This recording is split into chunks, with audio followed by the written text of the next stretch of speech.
morning, good afternoon, good evening, ladies and gentlemen. Yes, it's that time of week again. What time? It's time to get your freak on. Oh, yes, indeed. So I hope you're all looking forward to another amazing Freaky Friday right here on Truth Frequency Radio. And we have got the gang back together. Yes, indeed. We've got my man, Scotty Lopez. Looking good there, Scotty boy. And we have drafted in the man himself, Mr. Nacy, for tonight's proceedings. So just one question to ask. Can you people out there, can you really handle the Freaky Friday woo? Scott, do you think they can handle our Freaky Friday woo? I think so. I think so. I at least I hope so. If you've been tuning into Freaky Friday, then I think you can handle the woo. But sometimes we take it to a level that I don't know. Maybe it does melt people's brains to a level where maybe they can't handle it. What happens to one who can't handle the woo, Kev? I can't tell you, Scott. I can't tell you that there's like, whoa, that's secret Morocco mole type stuff, man. It's like, it's dangerous. We've got a special ward in the Freaky Friday Asylum for people that can't handle the woo, or maybe that should be for people that go full woo. Maybe the ones that hit the bottom of the rabbit hole woo. Maybe, potentially. You never know, man. Do they descend into some kind of like level of insanity that you just don't come back from, or? I would hate to say that, yes, but yes, you're right. You're absolutely correct there. And of course, it's not just me and Scotty here today. I hope he is here with us now. Let me look out into the universe, and yes, he is here. It's Nacy. How you doing, brother? I am as fabulous as you are beautiful. And I'm talking to Scotty, not Kevin. Well, absolutely. I have kidding. no, trust me. I agree with you. Scotty, you are looking fabulous tonight. Well, thank you. It's this fancy new light I bought. And actually, no, I didn't buy a fancy new light. All I do is I just have a white, just a simple white photo like opened up on my other screen to act as a light. Yep, that works. I've got one of these things that make me look like a real streamer. It's like one of the circle lights that comes, and I feel like I'm a real streamer. You know how these real YouTubers look, Scott? They've got all the gear. I've got all the gear, no idea, you know? I have none of the gear, but I always like find a way to work around it because I'm cheap like that. So Hey, everyone loves a cheap guy. Everyone loves a cheap guy. I'm telling you, dude. It's the way forward. It's 2020. That's how we roll. I'm very here I am in the dark. Oh, Kevin, you may be, it's almost paradoxical because although you may be in the dark, you shine bright like a light. See, you like that one, dude? You like it? Well, such a delight in my heart. I appreciate the fine and kind words that you share. So.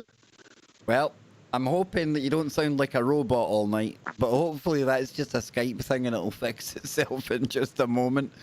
Either that, Scott, or somebody has swapped our Kevin for the synth version. What do you think? Talk to us, Kev. How do you sound, man? I am not the AI. Are you doing that on purpose? Is it really sound good? It's dropping in and out now. Yeah, it's a bit skoo with, as we call it sometimes here in Scotland. Or no, Scottish people don't call it that. Let me restart. Now you sound good. I'll mute and restart. You guys go ahead and talk. Now you sound good. Now you sound good, Kev. You sound good there. Okay, I'll leave my devices right where they are then. Oh, your devices are just where they need to be, my good friend. Just where they need to be.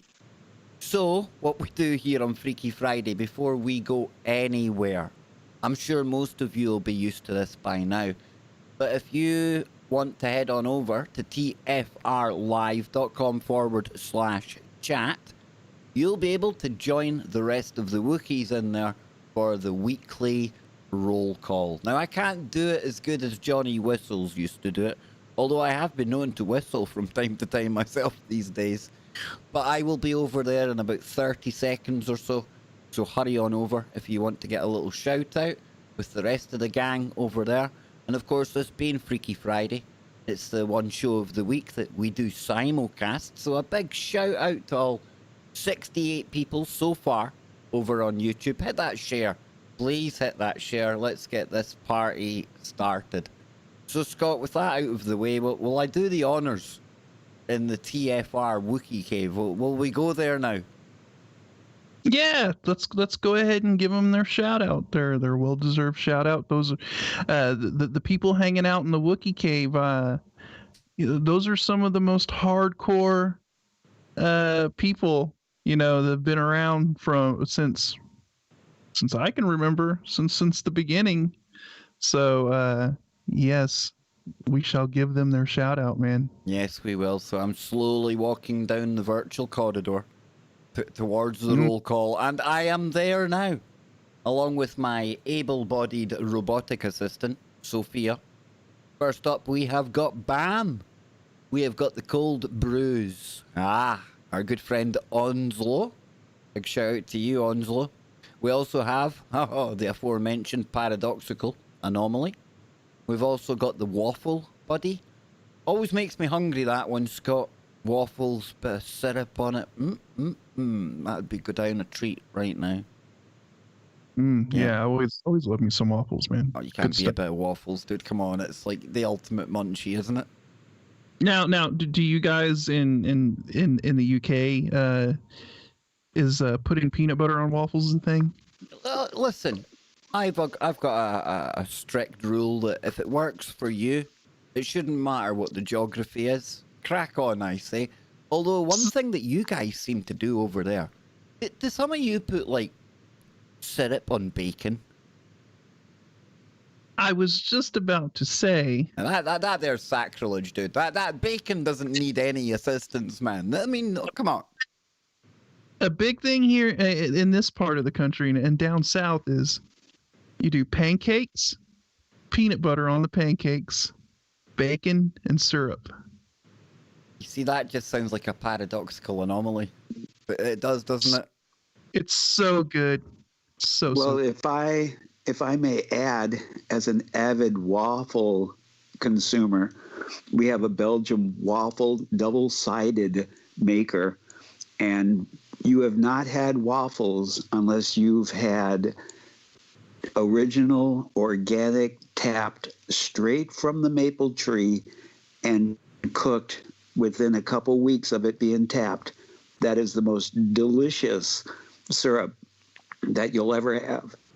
Yes. And if I may strongly suggest, when you go to purchase syrup, only purchase type B syrup or grade B syrup, because grade A syrup is inferior to grade B syrup.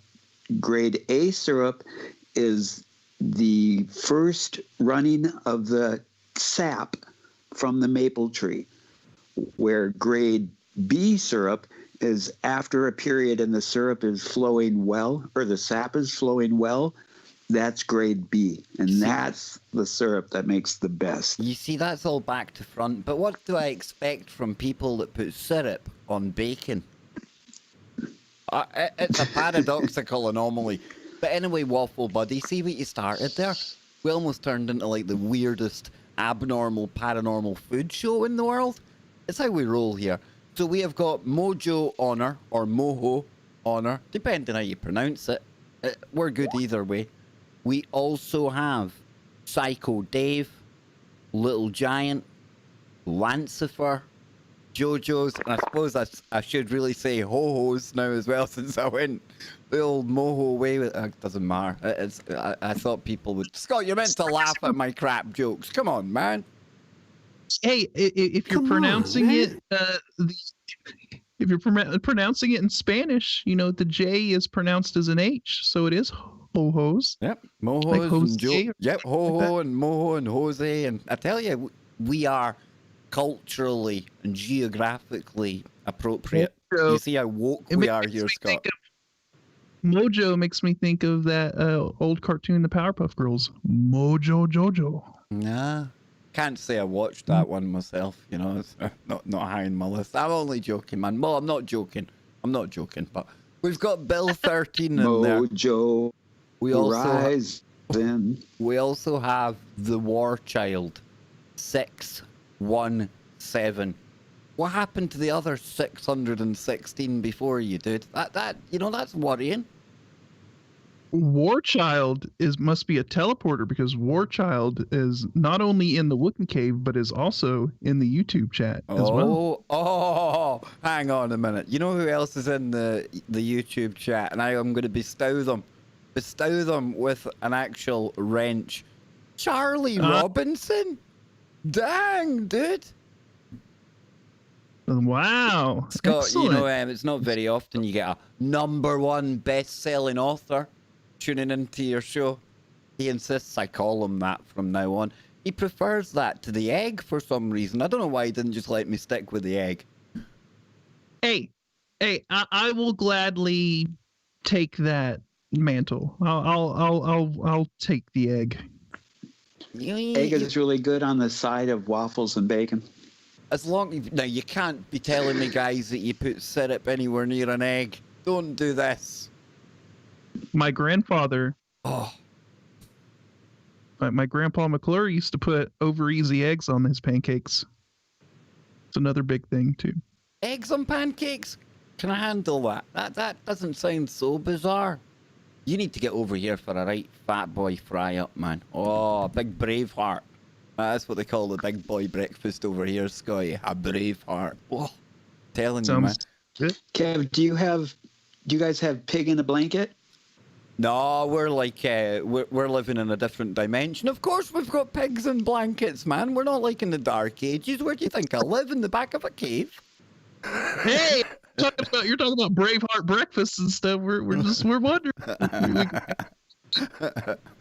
Aren't you guys still utilizing wood stoves? Well, hey, listen, I heard there was such an invention, but I think it's just fake news, to be honest with you.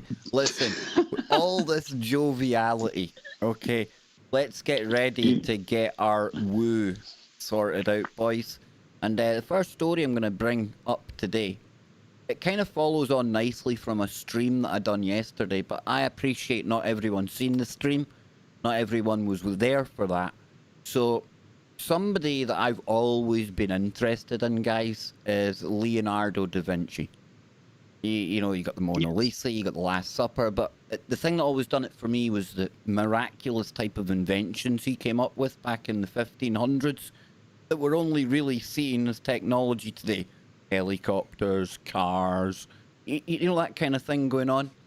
Well, there's a big story doing the rounds right now, and they're alleging that perhaps a newly discovered sketch, which has been attributed to Leonardo, may just contain the face of, wait for it, Jesus. Now, let us just take a look at this here. Newly discovered Jesus drawing is a true Leonardo da Vinci, expert claims. Now, this here, I talked about this yesterday, and I was comparing it to an actual picture of Da Vinci himself. I personally, and of course art is in the eye of the beholder, it's very subjective, it is what you make of it. But when I put it side by side, and I'll do it again in a moment, with an actual self-portrait that Da Vinci done of himself, there's striking similarities, Scott. Striking similarities, okay? And of course, we're really just playing guesswork who this sketch is meant to be of in the first place. But like I said to you before the show, I think, and I've always thought this since a young guy going to Sunday school, I've always had a bit of a problem with the way that Jesus is usually depicted with a kind of flowing blonde, fairish hair and very pale complexion and not looking like he's from the Middle East at all. So, how anyone knows exactly what Jesus looks like is kind of beyond me. But what do you think of this one, Scotty boy? I mean, they're just taking a guess on it being a sketch of Jesus, right? Because there's nothing actually written on it or confirmed by Da Vinci himself of what that is, who he was sketching. I mean, some people may see that and some people might not. And you're right. I mean, you would think that probably, being that Jesus was born in that area of the world, that he probably would look pretty similar to everyone that lived in that area. I mean, I would say Mary probably had a kind of hard time trying to pass off that whole kind of immaculate conception thing to the locals. It would have been even harder if he'd come out looking totally different from all the locals as well, right? Or maybe easier. Maybe. Was not Da Vinci during the Ottoman Empire, or when the Moors went to attack If that Italy? was in the late 1400s and early 1500s, then yes. I'm not sure that the actual dates of the Ottoman Empire. Probably roundabouts. Maybe, I'm not sure. I'll have to check that up, man.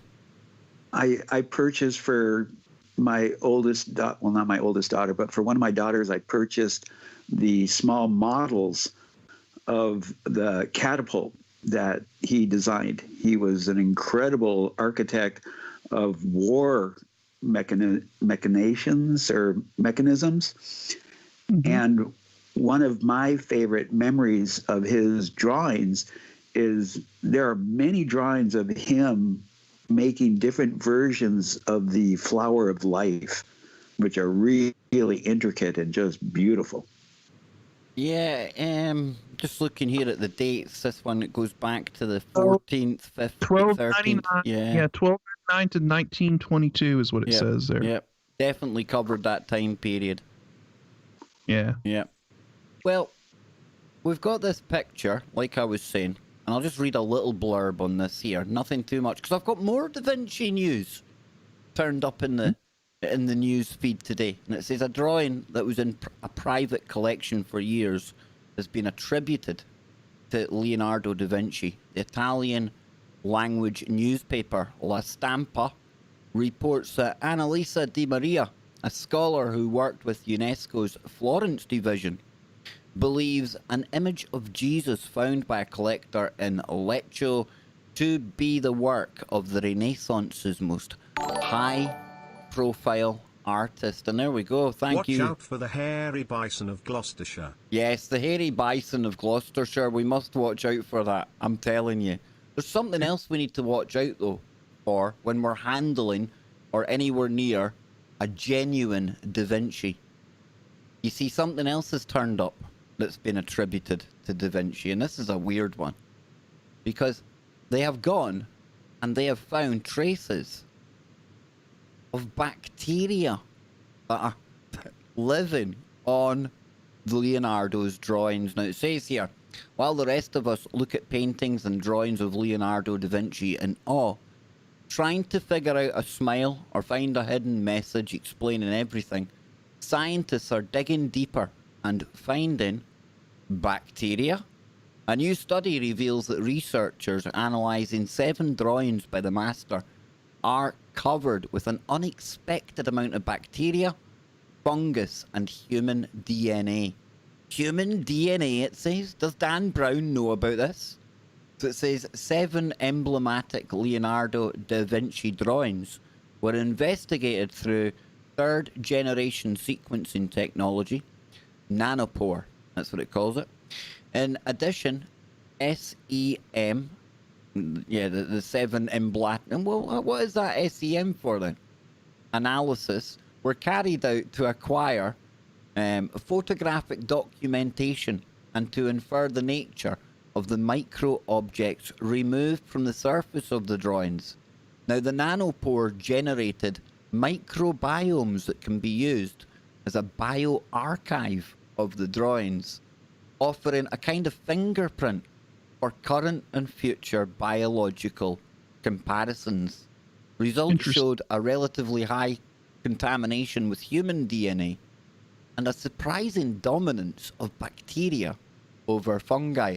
You say interesting, Scott? That's exactly what I thought when I first read this. I'm like, what is that all about?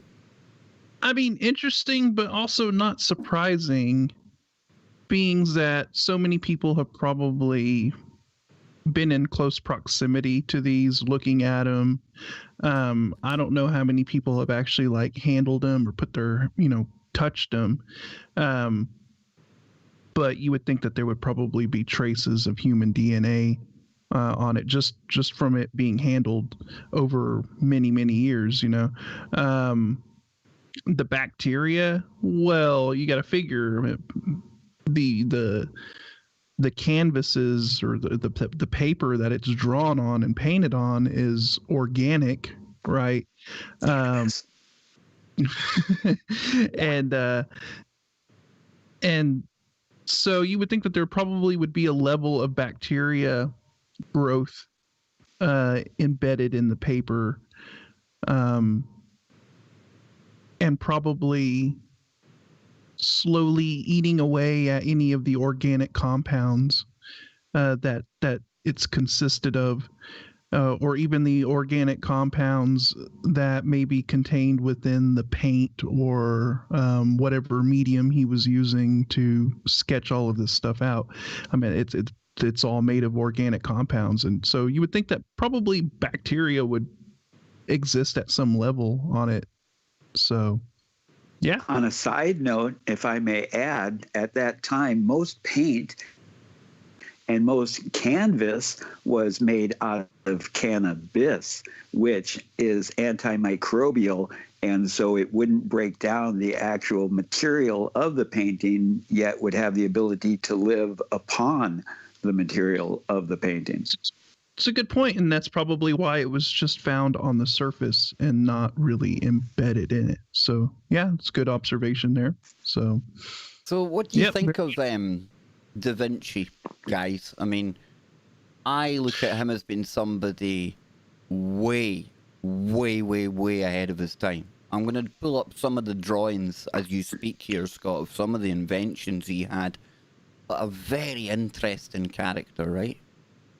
I think he was one of these people that were probably like a genius level savant of his time, a forward thinker who was thinking about things that were just way, way ahead of their time.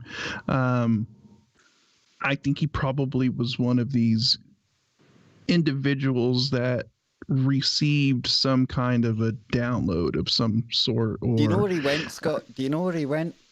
He went missing in a cave for a couple of years. In a mountain, Scott. All that was missing was the mist. The mist at the entrance of the tunnel to the cave, and would have been sorted, big man.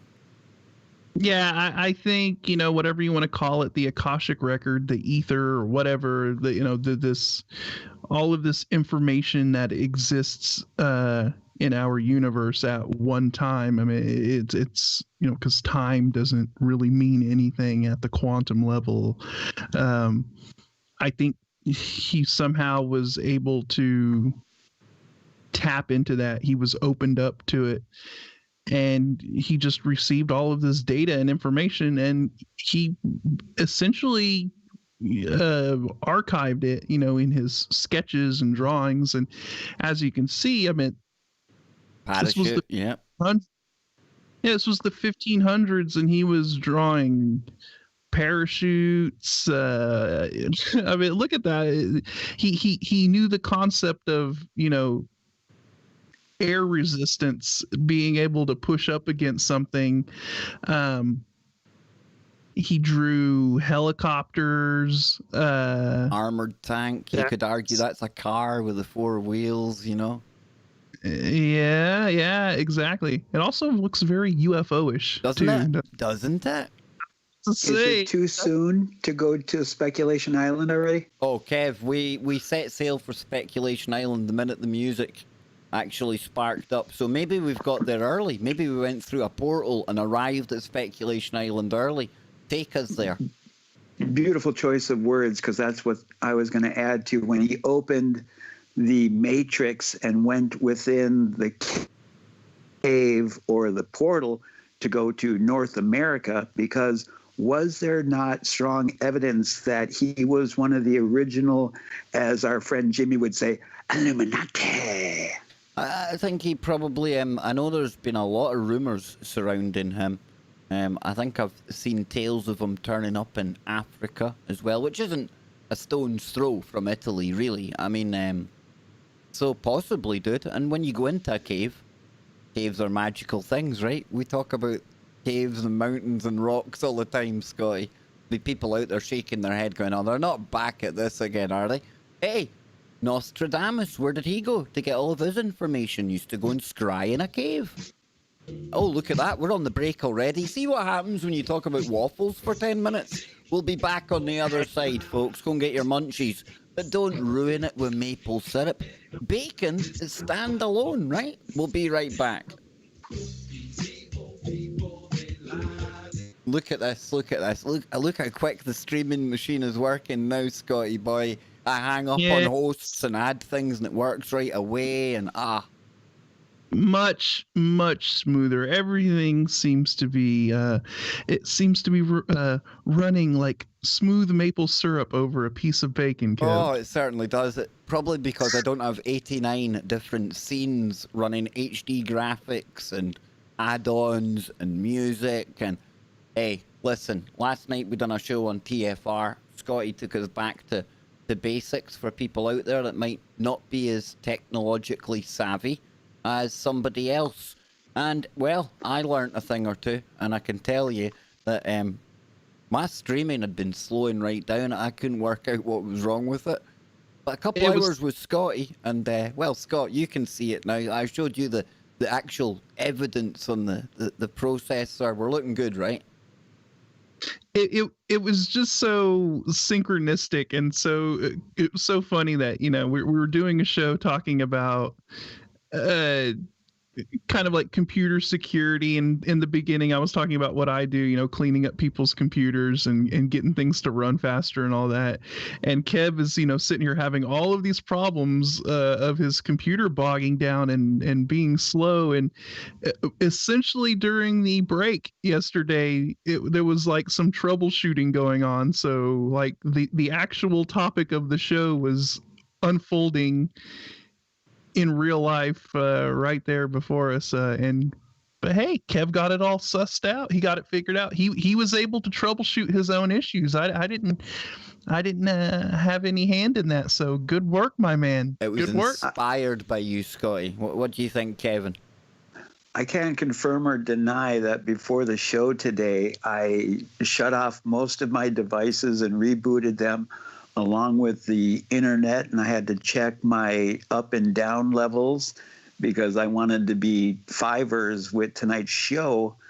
And I wish I would have worked on it earlier, because I've been working on my rig, the desktop computer, and trying to navigate that. But I got the newest operating system in JAWS, and so it's like a relearning experience.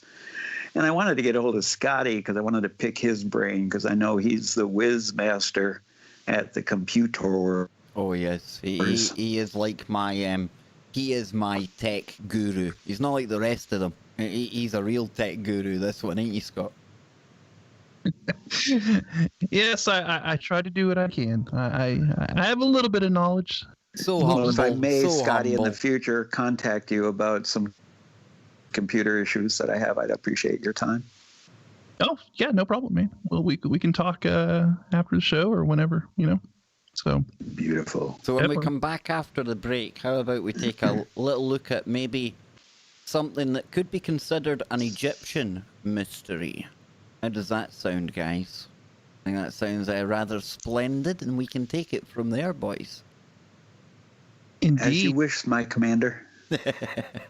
Commander. Well, me and command of anything is a horrible, scary thought, Scott, right? Commander Captain. Oh, no. Captain Kev. No, just old signaler. Not even a lance corporal, just signaler, dude. I'm telling you, right down in the trenches, me. You know what's so interesting to me? Because just today I was. Sorry, Kev. Sorry. Here we go, man. Sorry. No, I wasn't paying here we go. attention. There we go. We're back. We're live. And we are moving into the second part of this week's Freaky Friday. If you're looking for somewhere to escape all the crazy, and there's a lot of crazy going on right now, this is a place to be. You can kick back. You can get a little pina colada, maybe a martini, head for the sun deck on top of the Love Boat. And like Kevin said, we're almost at Speculation Island. We're almost there, boys. And I think this next story is going to take us right to the Speculation Island harbour, because we're going to Egypt and something mysterious. It says here from the Mysterious Universe, one of our favourite go-to websites when it comes to Freaky Friday, an ancient inscription on an Egyptian temple reveal unknown constellations. Oh, that already piques my interest. Yes, big time. I like So that. yeah, I'm liking this, and I only seen the headline, so we're all doing this for the first time, folks. Inscriptions found on an ancient Egyptian temple revealed constellations that were previously unknown. In addition to the inscriptions, the original colours that were painted onto the 2,000-year-old temple were still present. Now, the researchers were very careful in removing the dirt and soot from around the temple, occasionally with an alcohol and distilled water mixture. And that's when they found several carvings and hieroglyphics that look like it was painted yesterday, as described by Christian Leitz, who is a professor of Egyptology at the University of Tübingen in Germany, and the project leader.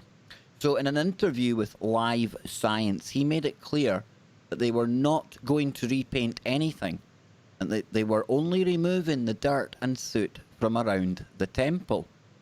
Wow. Now, as for the constellations, the researchers found inscriptions of those we are already familiar with, such as the Big Dipper and Orion.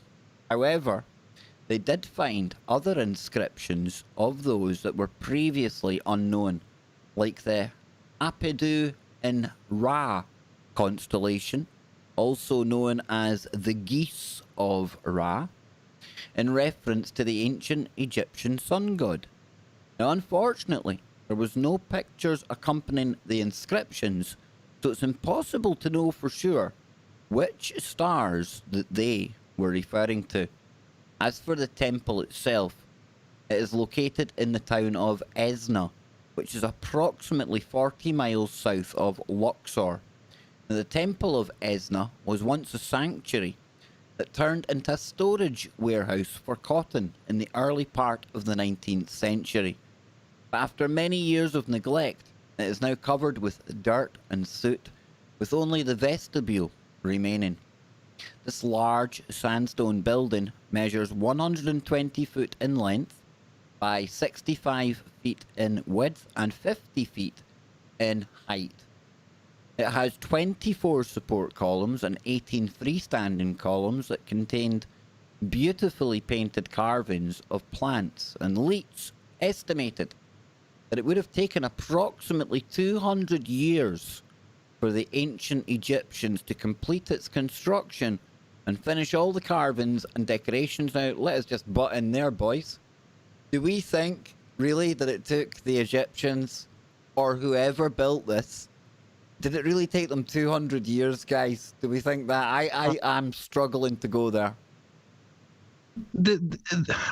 Anytime I hear this about these ancient Egyptian structures, and they're like, it took them 80 years or 200 years to complete it, I'm like, well, then what's the point? Like, you would think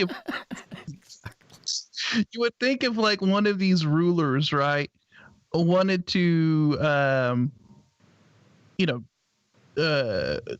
do one of these great works of construction, right? You would think that the guy would probably want to be alive to see it, right? Why would you? Yeah, I'm wanting to build a temple for my great grandchildren. Yeah, I mean, you would think these guys would want to be alive to see this great work of construction that they authorized, or that they decreed or whatever. Uh, not like just the beginning of the foundation is starting to be built, and then you croak over and die of old age and you never see it built to completion. It just doesn't make sense at all whenever I hear any of this. I think these things were built a lot quicker than what they're telling us. Or maybe there was some beings, some entities that lived for hundreds of years, Scott. Well, that's another angle to look at. Maybe it did take that long, but maybe these people or these beings were hanging around for that long as Didn't well. Joseph tell us that Noah was something ridiculous, like 700 years old or something? Yeah, that's something like 900, 700, or 900 years old, something like that. I mean, if people were living that long, or if these beings were living that long back then hey, maybe it did take 200 years to build one of these things. But I don't know. I'm just not buying that humans, it took them 200 years to build that. What do you think, Nacy? Come on, man. I mean, 200 years to build it. Off the starboard bow, I see one of the pharaoh's barges, because if you look at the alleged dates of the existence of these leaders back there in Egypt, you see a similar comparison to the resonance frequency of the Platonic solids. You are correct, brother. Now, I'm looking at this, Kev, just before I hand it back to you. There's no danger it took 200 years to build this. It looks like, I mean, compared to some of the temples and some of the structures that you see in Egypt, this is actually quite small by comparison by the looks of it, right? Well, maybe not. I mean, I'm seeing a figure of a guy beside that. It's not exactly small, but 200 years, really? Well, I would go with your speculation that the possibility of entities that have a prolonged life, especially if you take into account of these ancient writings of such entities, like you stated, Noah, and if you look at Abraham and the ages of some of these entities of the Bible, they were having children, when they were 700, 800 years old. But who's to say if back then, because right now we're in the Gregorian calendar, and prior to that was the Julian calendar, and this calendar and that calendar, who's to say what the length of a year meant back then? Well, maybe we were closer to the sun. I'm feeling a bit silly anyway, Kev, because now that I look at it, probably I was definitely underselling this place, right? This is absolutely massive. And not just that, look how ornate the carvings and everything is, man. This is crazy. Still, though, I don't think it would take 200 years to do that. I mean, yeah, it would take some time, obviously. I mean, it's not going to be like done in like 6 months or something like that. But I don't think it would take 200 years to do that. And I don't know, man. You know what I think? I think we just need to send Christopher Everard out there to... Oh, he's probably got a blueprint for that. He probably knows what's underneath it. He'll know the app. He'll probably know the hieroglyphics on there, dude. Maybe Da Vinci went into a time machine portal and went back and helped design it to quick up the pace. Oh, dude, maybe. I like things. I like the idea of that. I think Da Vinci did have a hand in designing buildings as well, didn't he? I think. Absolutely. He was just all over the board when it comes to designing stuff. The man was, like you stated, beyond his time. So, Kev, do you think somebody like Da Vinci, I mean, do you think he was tapped into the Akashic records, consciousness, matrix? Do you think that's what we're looking at when it comes to somebody like Da Vinci? Well, over the span of civilization, there are entities that are far beyond the normalcy when they are utilizing their intellect. And so just like we have these, alleged super brains like Stephen Hawkins, or even like Tesla, as long as they're willing to play the game, and the elitists will utilize them because that's what they did with these grand architects and these grand thinkers. Right away they were sought after by the kings and queens of the world, because if you can create a wonderful weapon of defense, we will give you everything you want to do your drawings and your sculpting and this, that, and the other thing. Just make sure every now and then you design something for warfare for us.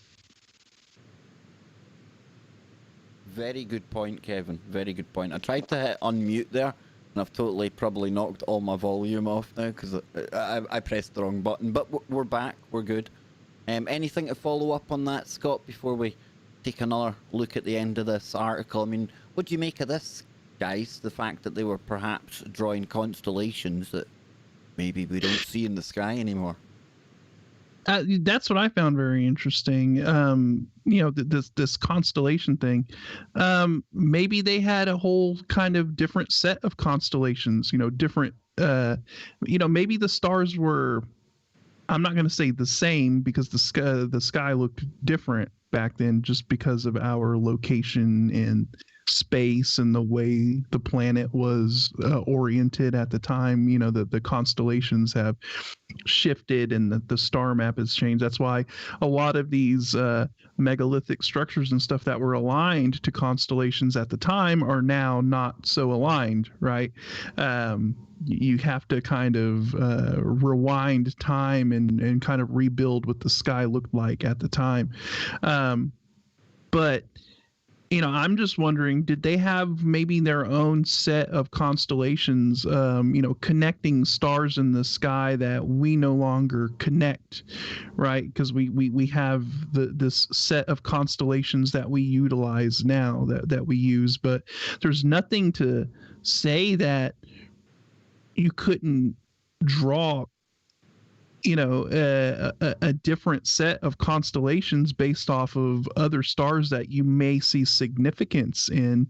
So I think that might be what we're looking at. Like maybe they kind of had their own set of constellations, or maybe we're utilizing a different set of constellations based off of what they found significant in the sky at the time. I don't think it's something of like constellations or these stars that no longer exist. Although, I mean, I guess that could be the case as well. I mean, who's to say some of these stars that they were seeing at the time in the sky like didn't supernova or just fade out and disappear over that period of time, right? Maybe there were stars. Yeah, maybe there were stars that existed at that time that we no longer see today because maybe some of them stars died out.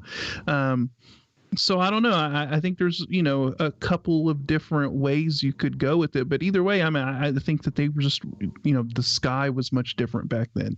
And they saw what they were seeing in the sky then is much different than what we see now. So it's very interesting. Very. Just 2 seconds. There's another story that Pearly, my mum, sent me the other day, Kev. That, on you go, Kev. It's all yours, man. I would add to that, when you look at Paul Liliovet and his Earth Under Fire, he actually brings it into his documentary about how the alignment of the stars have changed over the years. And even my ancestors, the Anishinaabe people, they had constellations that they utilized. And there are stories about where you could raise your hand and spread your fingers, and you would put different stars at like the tip of your pinky, and at your ring finger, then your thumb align it with another star, and it would tell you where you are. So you can navigate in the, so, with that being such a simple factor, you would think all of these different ancient people around the world would take account of where the stars and constellations, because if it is definitely a timeline or a type of calendar system, then wouldn't you want to take record of these things occurring? Oh, absolutely, dude. Absolutely. And somebody brought up Gaudi's, or Gaudi, however you want to pronounce it, cathedral in Barcelona. That's another beautiful building. I mean, we can get into architecture and things, but this star thing, Kev, very interesting you say that. You know, very interesting indeed. And just to finish this off here, I don't think there's not much more at all. The restoration project started in 2018 and was only recently that they found the inscriptions of the previously known constellations. Now, Leitz explained that when the temple was decorated, the ancient Egyptians would have drawn the images in black ink first, and then an artisan would have created the carvings before a painter coloured them. Yeah, according to this, dude, how do we know? How do we know? Don't. And going back to some of the work that Christopher Everard has done, he's presented a lot of evidence and a theory that they weren't even carving these things, that these things were that the stone was almost like a soft clay, and that they were pressing these images into the soft clay, and then it would harden, as opposed to using a chisel and chipping it out.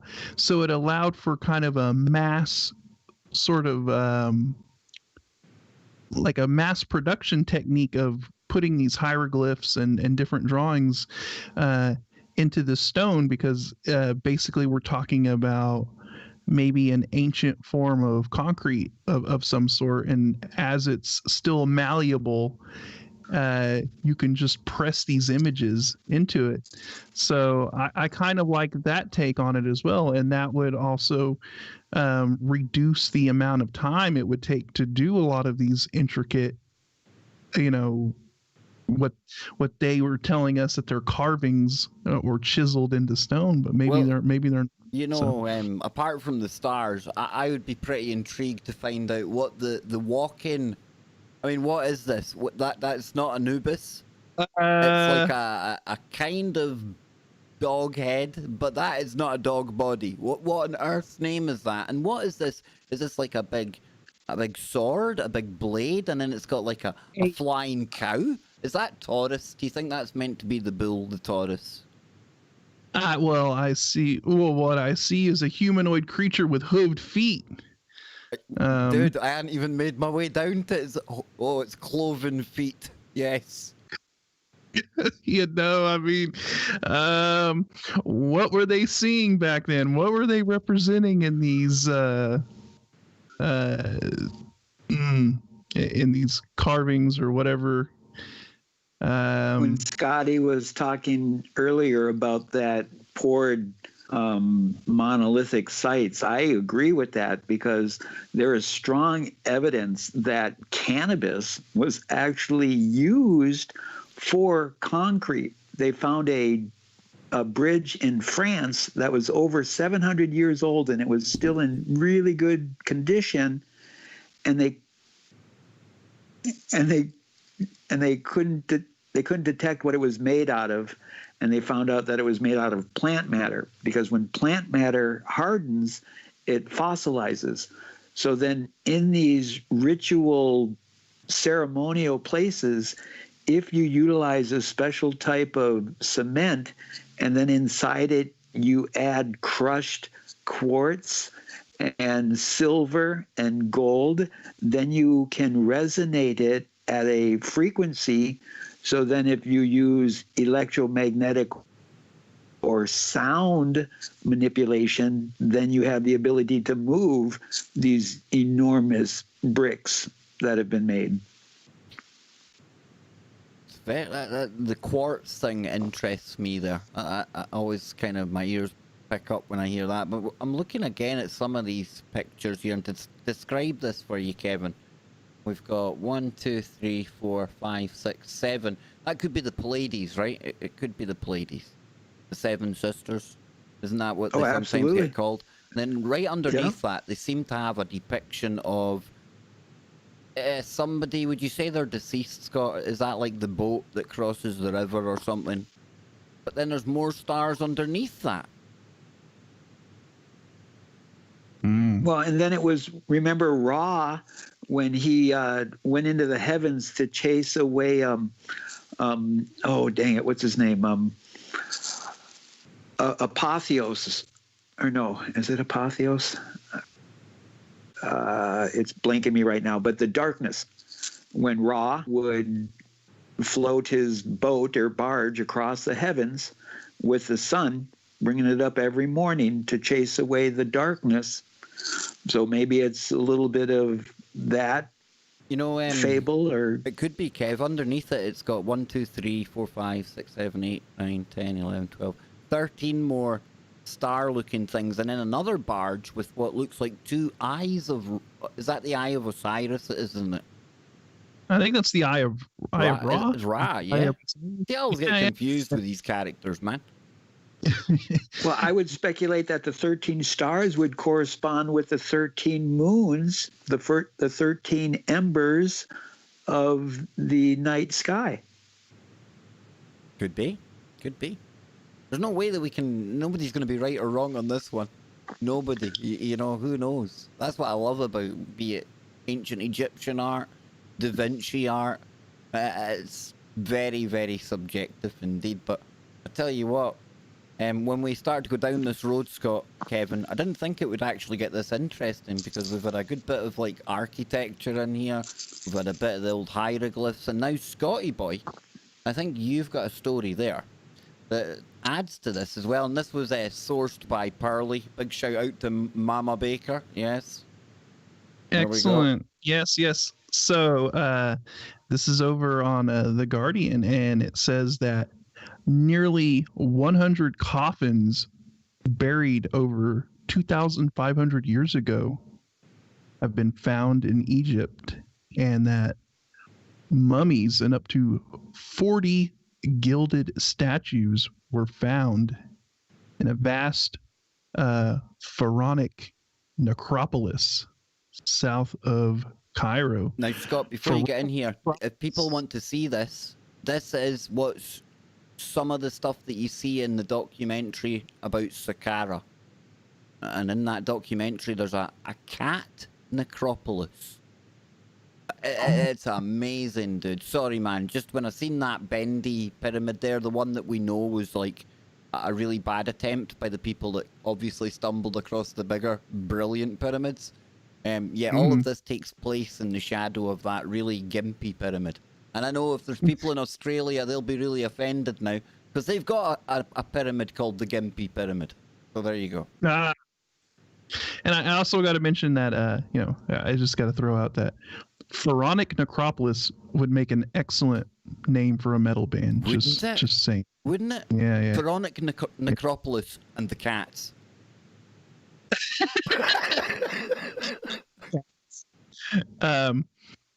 Well, we're going to go to break here in about 2 minutes, but I'll try to get through a little bit of this, and we'll continue after the break. But it says that Egyptian antiquities officials have announced the discovery of at least 100 ancient coffins, some with mummies inside, and about 40 gilded statues in a vast pharaonic necropolis south of Cairo. Sealed sarcophagi and statues that were buried more than 2,500 years ago were displayed in a makeshift exhibit at the feet of the famed stepped pyramid of, Dosir at Saqqara. Archaeologists opened a coffin inside, which was a well-preserved mummy wrapped in cloth. They also carried out X-raying, visualizing the structures of the ancient mummy, showing how the body had been preserved. The tourism and antiquities minister Khalid El Anani told a news conference that the items date back to the Ptolemaic dynasty that ruled Egypt for some 300 years, from about 320 BC to about 30 BC, and the late period 664 to 332 BC. He said they would move the artifacts to at least 3 Cairo museums, including the Grand Egyptian Museum that Egypt is building near the famed Giza pyramids. So I will leave it there, and we'll continue. We will. With after the break, but very interesting. Lots of mummies found, lots of desecrated graves and curses being There is a guy that was starred in the Saqqara documentary who does believe he himself has been cursed. We'll come back on the other side. Yes, when he was digging up Wati, the guy who's I can't tell you that, it'd spoil the documentary. We'll get back on the other side. Don't go anywhere. Curses, it's a break. My mummy found the mummies. There we go. Big shout out to Lisa in the chat room. Gentlemen, On you go. now is this crazy syncreties? Guess what my daughters are making for dinner this evening? Pyramids? Breakfast for dinner. Oh, you And I having, just heard bacon and waffles and syrup? I just heard the waffle maker doing its beeping in the background. And so I muted and asked my daughter, I'm like, are you making waffles? And they're like, yeah. Kev, should we be surprised, brother? Should we? I want to give a big shout out to Algo. Yes, brother, I'm feeling good this week, man. I had a few kind of crazy down weeks there, but hey, like a roller coaster ride, right? And you've noticed I am on top in form. The PC, the Omen PC is working fine again. Balance is restored in the universe. Big shout out to Lisa, to Luna. Talking of Luna, mark your calendars, folks. I don't have a date for you yet, but get ready to mark your calendars. We are going to have a show that spans the northern hemisphere and the southern hemisphere, and we're going to go back in time, aren't we, Scott? Because we're going to be getting the information from the indigenous people of North America via Kevin, and from the southern hemisphere from Luna, and I'm hoping Donnie will join us as well. Now we're going to put that together in the next 2 or 3 weeks whenever I can make sure everyone is available, and I think that is going to raise the capstone of our Freaky Friday pyramid. I think that is going to make for a very interesting conversation. I think a lot of interesting dialogue and just kind of mind-blowing stuff is going to come out of that, especially hearing. Probably, I'm going to already say there's probably going to be a lot of synchronicities and a lot of similarities between the indigenous peoples of Australia and the indigenous peoples here in North America, and a lot of there's just going to be a lot of synchronicities there and a lot of really, really good conversation. So I'm definitely looking forward to that.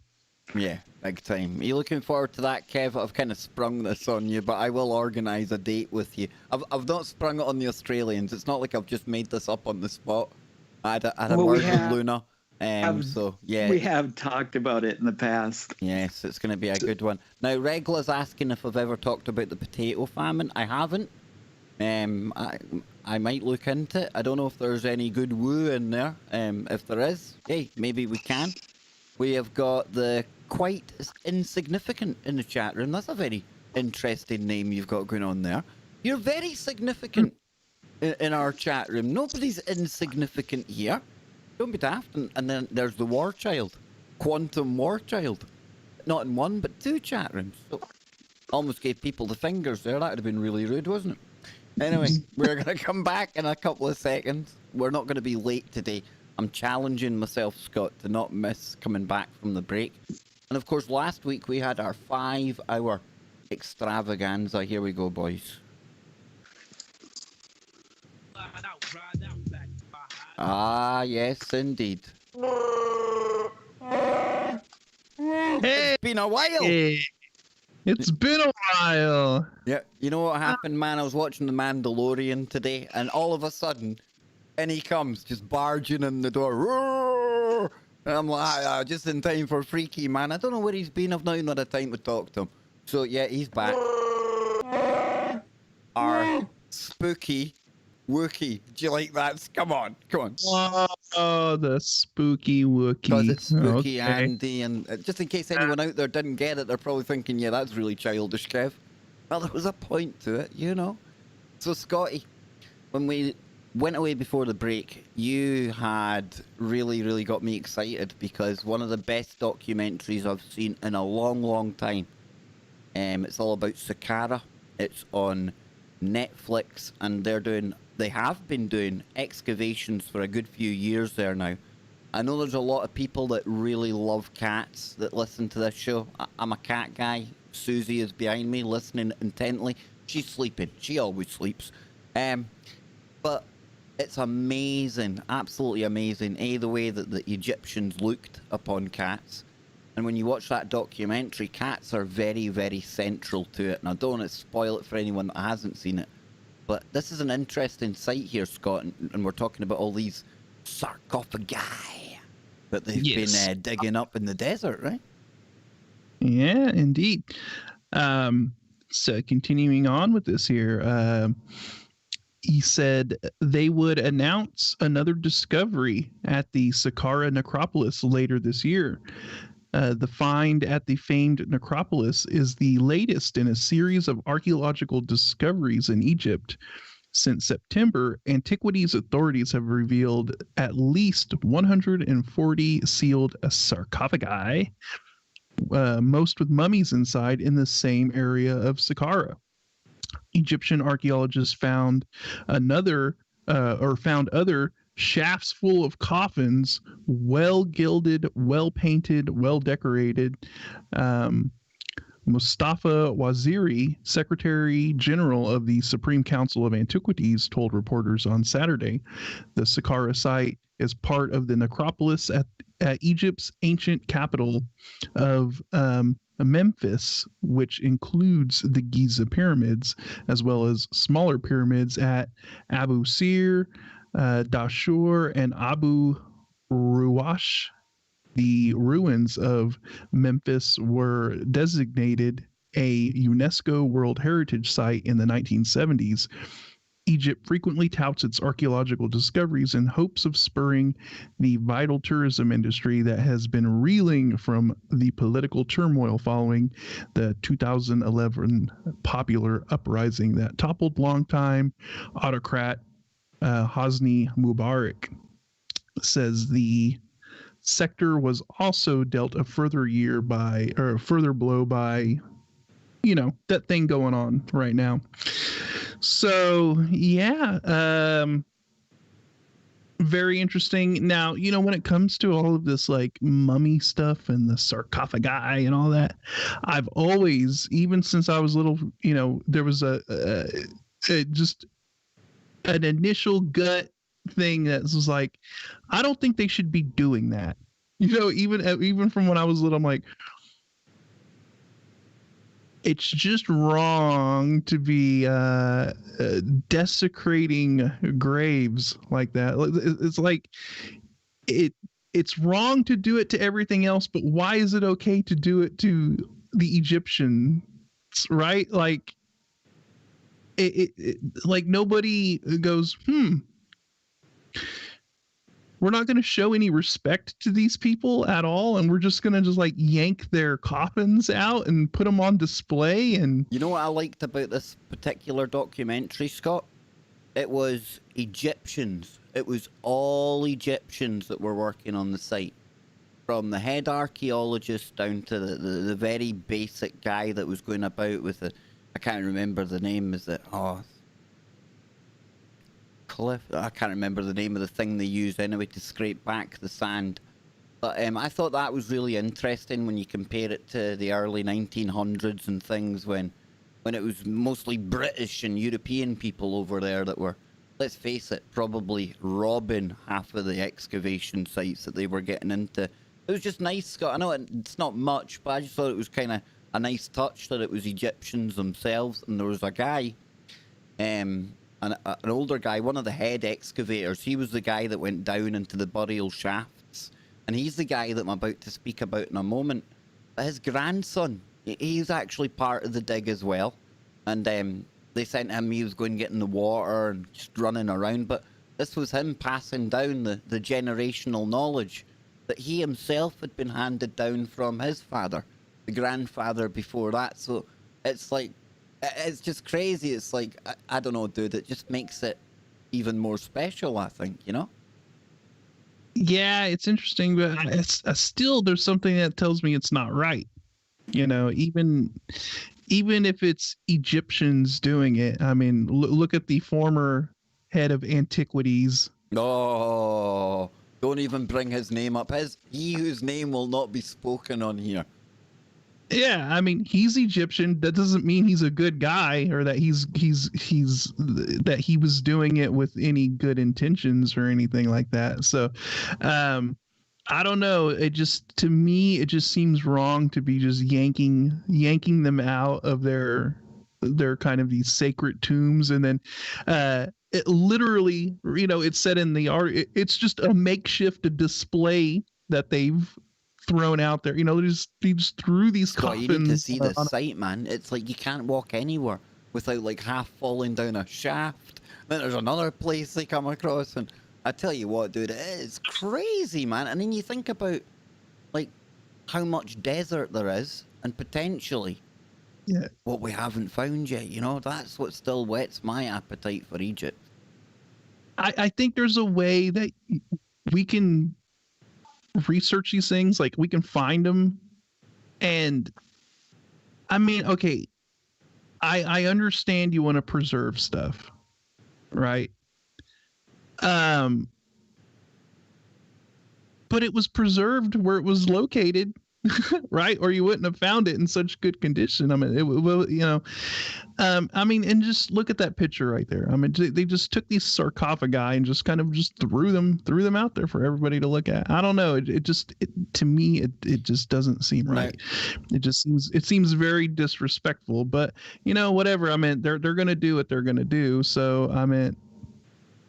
there's nothing I'm going to be able to do to stop it. No, they've stopped now, Scott. They've heard what you said and they've been like, oh, that's us knackered then. We're not going to do any more now.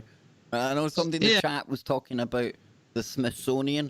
This has got nothing, from what I know, to do with the Smithsonian, this one. Because they were waiting for more funding for the next year from, well, that Department of Antiquities, them that used to be headed up by our friend in the hat, Scott. But that dude there. So I don't know if the Smithsonian are anything to do with this one. Maybe they are. Potentially they are.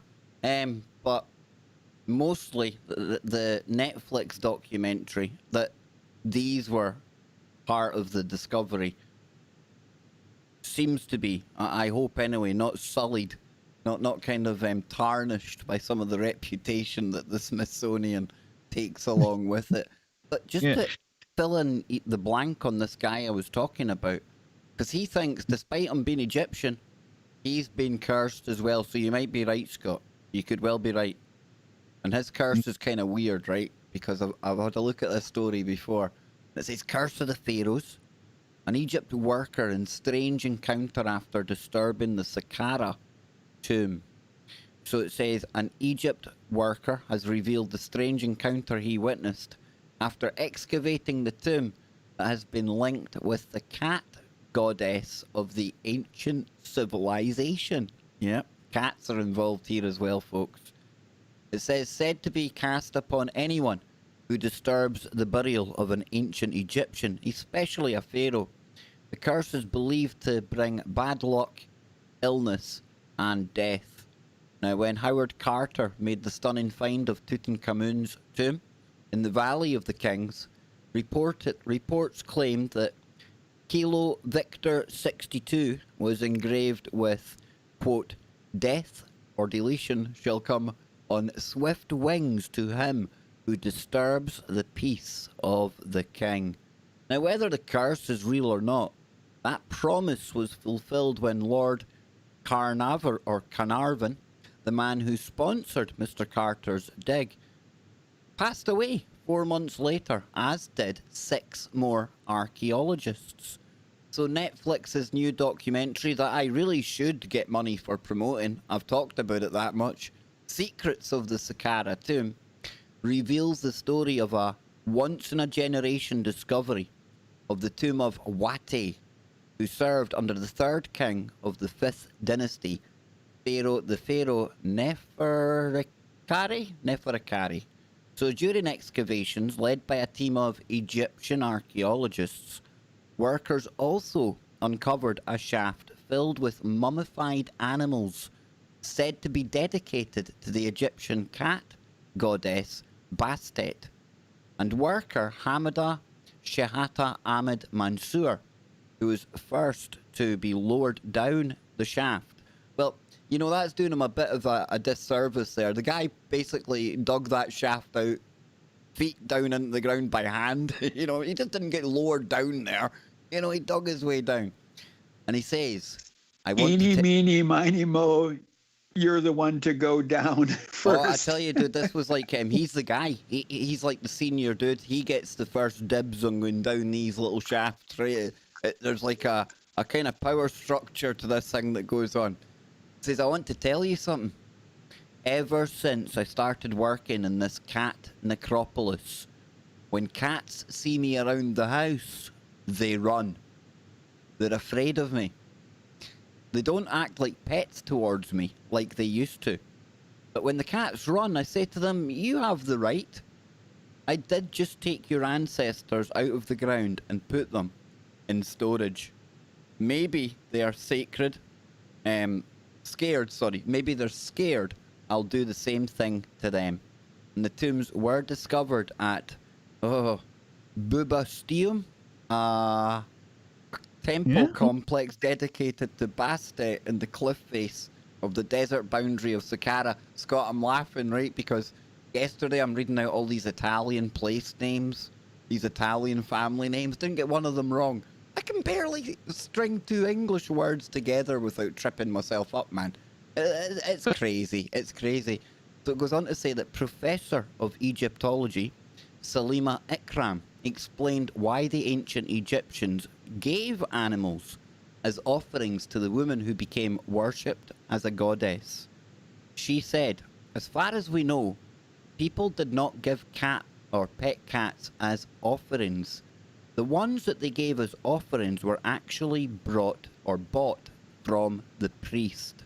So we think that the priests would be breeding them, and they'd probably subcontract it out to villagers all around the area of Saqqara. People were farming these cats and probably having kitten farms as well. The way a sacred animal cult worked was that there was one animal in the temple that was supposed to be a sort of divine manifestation of the goddess or god. And I tell you what's really weird, and a nice little anecdotal story to add to that quickly.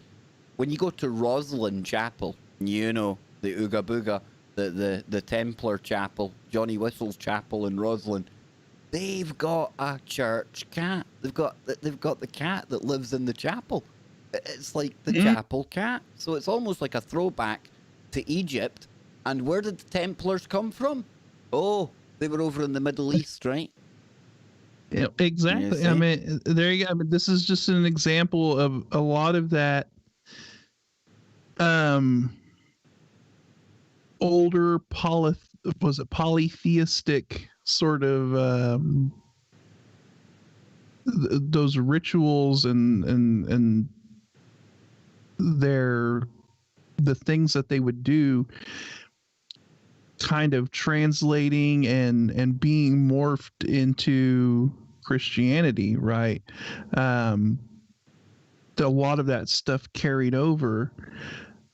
So Yeah, I mean that is a very interesting. That Roslyn Chapel, has this church cat in there, and then you go and you look back, and it's kind of an echo of what the Egyptians were doing. And like I said, it just seems like one of these things that transferred over, that just kind of carried over into Christianity as well.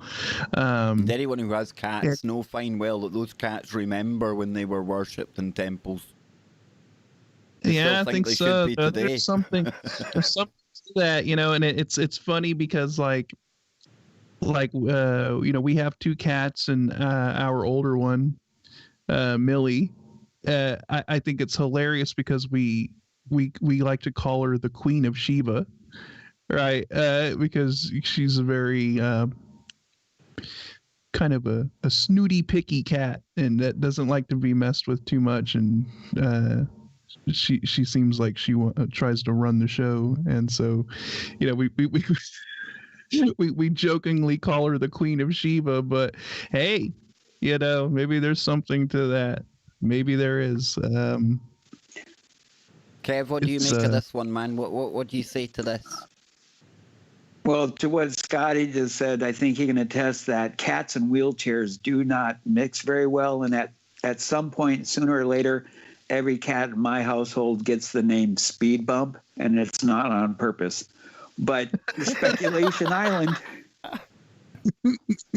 So if you follow Joe Rogan talk about his rant about feline diseases, the parasites that cats have, what if these temple priests of Mystery Babylon know that because of this parasite, that if they create certain conditions after they create these tombs, and if they mix human bodies in these clay pots and particulates of cats, and they close them up, they know over a period of thousands of years they're going to ferment into something. At the moment somebody opens up these clay jars or these tombs, from that year of what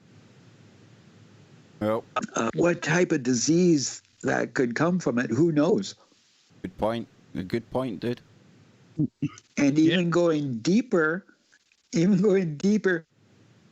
what if from that whole adage, dust to dust, ashes to ashes, dust to dust, if they put them in these sarcophagi and they mummify them, then their bodies do not go ashes to ashes, well, dust to dust. Well, I can tell you right now, Kev, they're as mummified as anything you'll find in a human, well, dare I say, human sarcophagi. So yeah, there's one instance in that documentary where even the fur, you can see the fur has actually remained for, what, 2,500 years? Dang, dude. So you're right. You're on it, Kev. You're on it, man.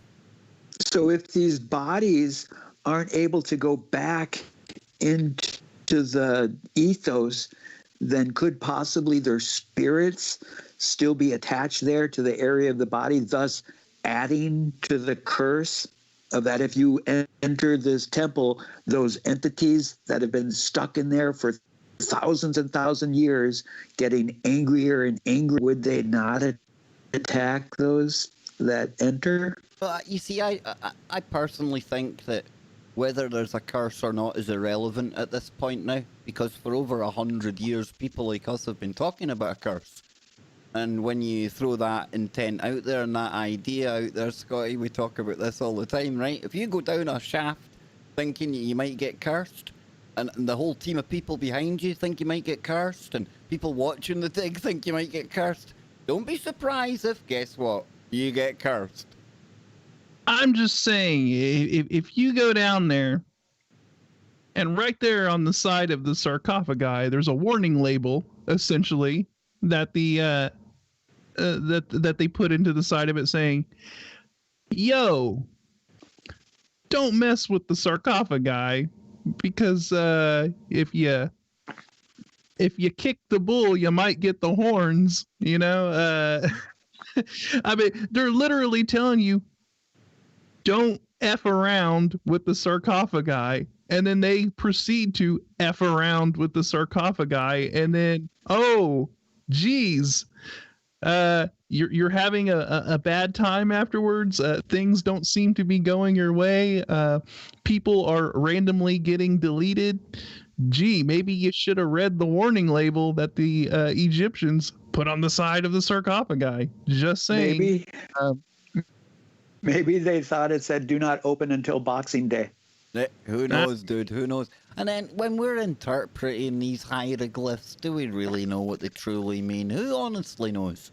So it goes on to say here that Professor Ikram went on to explain how these animals could reach the level of divinity equal to gods worshipped by the ancient Egyptians. She added, during its lifetime, this creature would be treated as a god, fed, watered, and prayed to. People would give offerings to this creature. They would give amulets and statues made of wood, stone, faience, and bronze.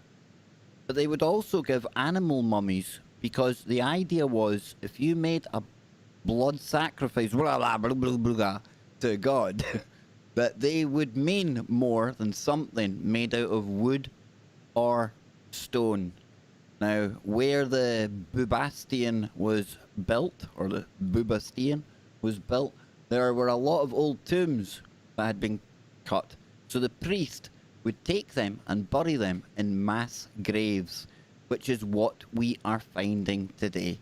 It says the new documentary, which was released globally today, it's a few weeks ago now, a month or so, follows the journey of workers as they uncover over 3,000 artifacts, helping to piece together the secrets of what had been called Egypt's most significant find in almost 50 years. And Hamida Shehata Ahmed Mansour said cats will no longer come near him. Yes, indeed. So, again, that's our most significant find in 50 years. Remember a few years... Imagine the first priest. On you go, dude. Imagine the first priest that talked to the other priest and said, hey, can you imagine what kind of following we could get if one of us says we can channel this cat and it is a reincarnation of our ancient ideas. God? Don't give the LARPers ideas. By this time tomorrow, there'll be somebody on YouTube telling you that they're channeling one of these Egyptian cats. You've started something now, Kev. I'm telling you, man. Do you remember a few years back, though, Scotty, Kevin, when there was a young lady, it was a BBC documentary, and she was using LiDAR to look at the whole of the Giza Plateau, and then because they've seen so much evidence of potential structures and works that still had to be uncovered, when they looked at the whole of Egypt, I mean, you're looking at basically the monuments that we see today. It's a bit like Göbekli Tepe, for argument's sake, right? To put it into some perspective. They say that there's only 10% of Göbekli Tepe excavated. I mean, Egypt, what lies beneath that sand? How many more secrets? How much more is under there? I mean, they've literally, no pun intended, just scratched the surface of, what lies under the sand out there. And here's my question. What's under all of that? Was the Egyptian all of those structures and that whole civilization and all of that, was that built on top of something else? What came before that? I mean, how far does this go? How many layers are there actually? Because we've seen many examples of civilization and buildings being built on top of what once existed before. I mean, you see that in Europe, right? All of the tunnels and everything and all of that exist under a lot of the cities there, and a lot of the stuff that was built on top of what was once the Roman Empire They just cover it up and build on top. So is there an entirely different civilization that exists below the stuff that we're just uncovering now in Egypt? Who knows? I think it goes much deeper and much older than what we're being told. How many times have we done this? That's the question. How many times has humanity reached a pinnacle and then we've had to go through a reboot, a reset, and build on top of the ruins and ashes of what once existed? Even though I assume that Scotty is digging for a giggle, if I may uncover another layer after the break, we will see or not to see. And we'll also get into the temple of the bee. Big shout out to my bootneck brother, Rick Anderson. We'll be taking a look at the temple of the bee. We'll be right back. There we go. There we go. So yes, Kev, when we come back, I'll hand it straight to you, brother. And you can take it further.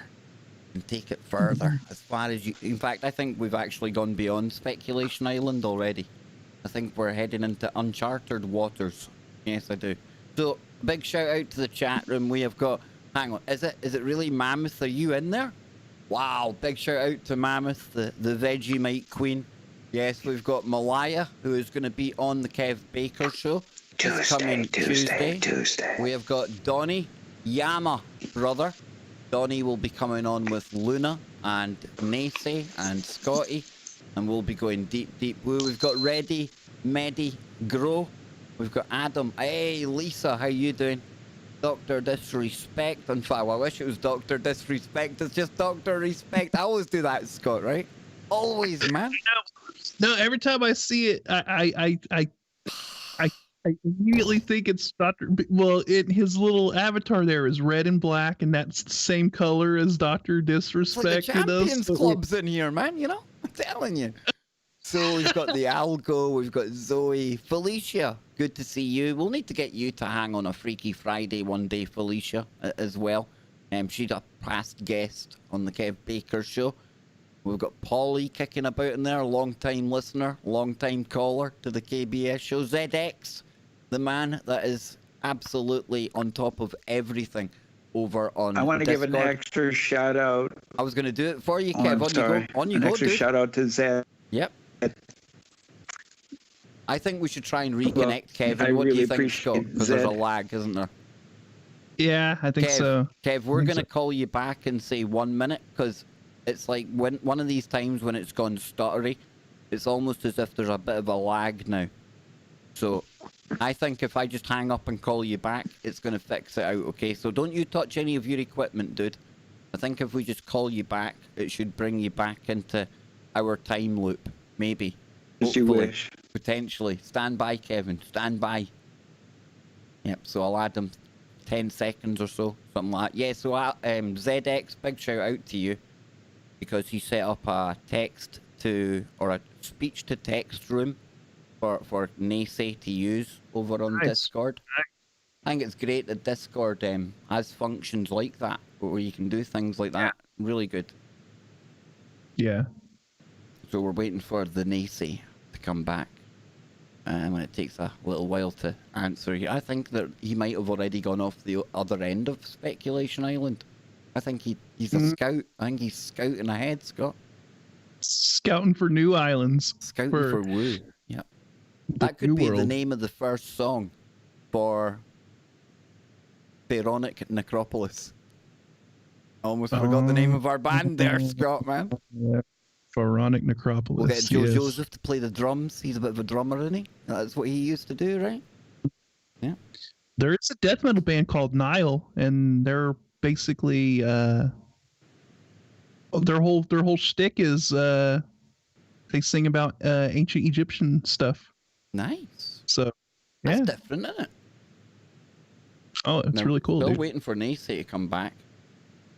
I'm watching the time to take us back to the network as well. He might just have yeah, to reboot. I think he might have done. I might have done. Here we go. Yeah. Here we go. And just like that, the spooky Wookie was in the building.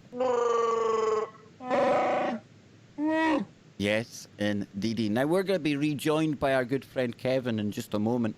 We have sent him out scouting for Woo, haven't we, Scott? And he'll be back with us momentarily. Another unplanned Freaky Friday. So far, we're halfway through. Is it just me, Scott, or after last week, does tonight's show feel like it's absolutely flying by? Now, don't get me wrong. Last week's 5-hour extravaganza went quick. But tonight's show is just unbelievable, dude. It's been. This seems like a trend that's been occurring lately, where these shows have just been blowing by so fast, you know. And I just think it's because of, you know, here lately, we've been getting into so many interesting topics and so much interesting conversation that, you know, when we're doing stuff like this, the time just absolutely blows by. It really does. It almost does seem like a time shift of some sort at some level. It's pretty crazy, but look, our scout who has set off from Speculation Island looking for new land, new uncharted territory of Woo. He has returned. The explorer himself, Nace, is back. How are you doing, buddy? Did you find anything? Do you have anything to report for us? Uh-oh. Oh, Am I back now? You are now? You are now, my man. You are now. That was bizarre. It like shut my whole device down. So I had to reboot it myself. And I'm going to, at the next break, I'm going to move closer to my router just to make sure maybe it's that. But who knows? I have more bizarreness than I care to experience with my devices at times. So, Kev, before the break, yeah, you were going to take us into some good Woo. Well, I wanted to share one thing about my ancestors and with cats. My elders talk about how cats have the ability to catch spirits and bring them into your home. And they strongly suggest that if you are a person that has cats and you let your cats outdoors, that you do more warding, or you create that bubble around yourself, whether with intent or with tools. And, safety measures, yes, no, it doesn't hurt. No, it makes sense to me. And, you know, I definitely believe there is something to the whole, you know, cats being able to see into a realm that we can't see into. They're able to see a spectrum of reality that we don't. Even if you want to look at it from a quote unquote, you know, scientific standpoint, I mean, cats can see a spectrum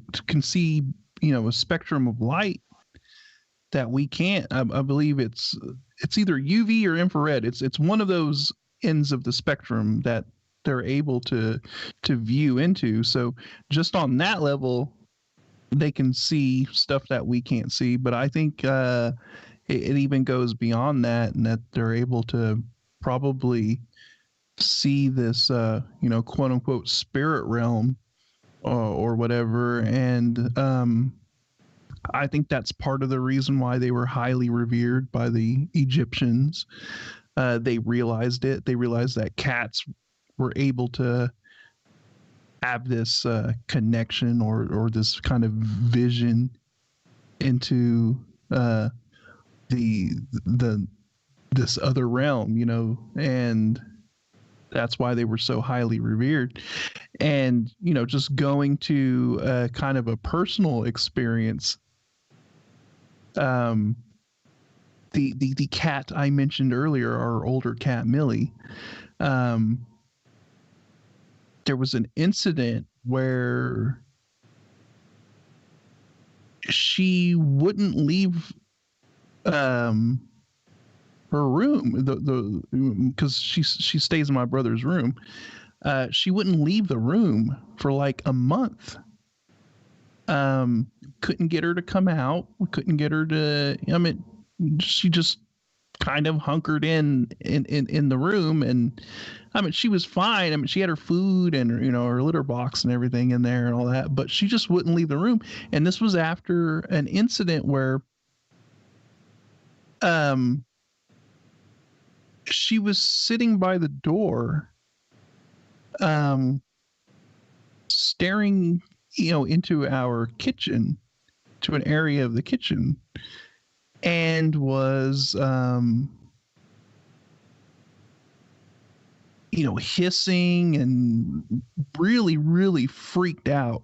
And she just kept looking at one area, like this corner. And we were looking over there. We couldn't see anything. There was nothing there to suggest, you know. But she was absolutely freaked out about something. Something really, really freaked the cat out. And then after that, she wouldn't leave the room for a month. So, you know, finally she slowly started coming back out and she got back to normal.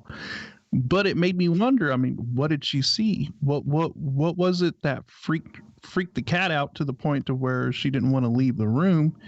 And then you add that on top of the weirdness that was going on in my house, with the stuff my brother experienced, with the stuff that, you know, some of the incidents that my mom has experienced, and how a lot of these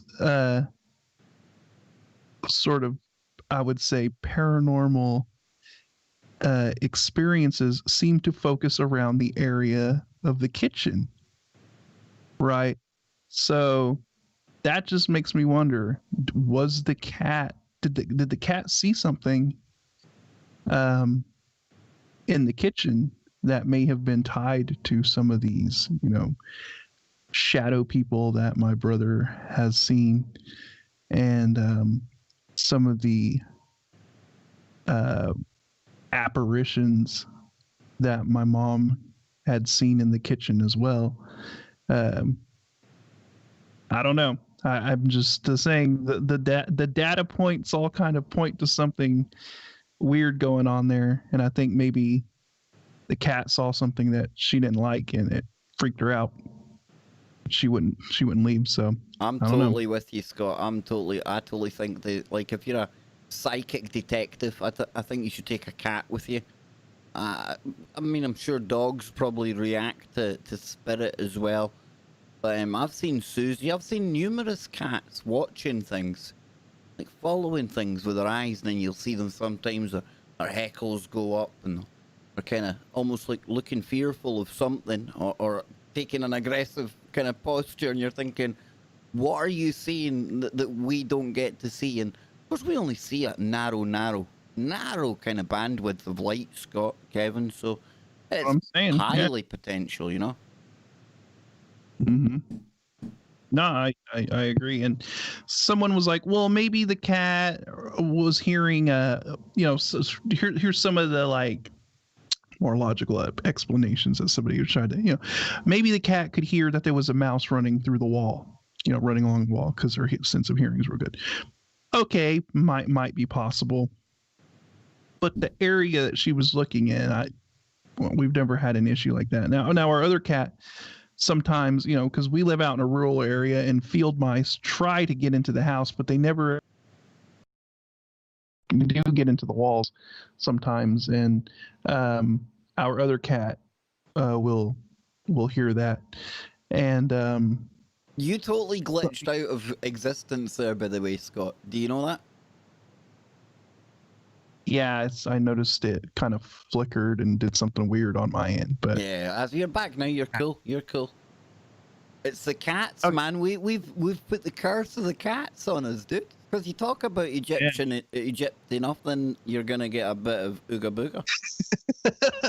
Telling you. But I don't think what happened to her was her hearing a mouse in the wall.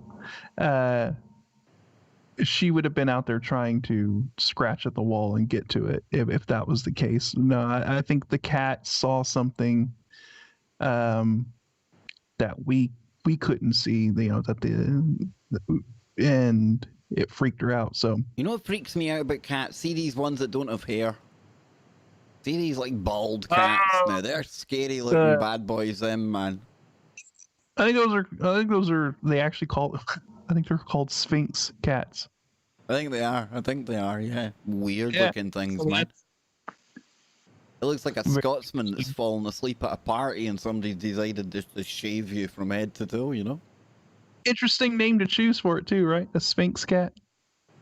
Oh, hell yeah. Oh, hell yeah. So, Kev, any last thoughts on Egypt, the cats, things like that? Well, I always find it interesting when you look throughout civilization where ancient Babylon eventually became ancient Sumer, the gods, and then the gods transformed into the Egyptian gods, then they transformed into the Greek gods, and then into the Roman gods, and then the saints of the church, as Scotty talked about before. But the one thing in common is that knowledge of the priesthood of the elite kept getting passed down lineage after lineage after lineage, and who's in control of it all?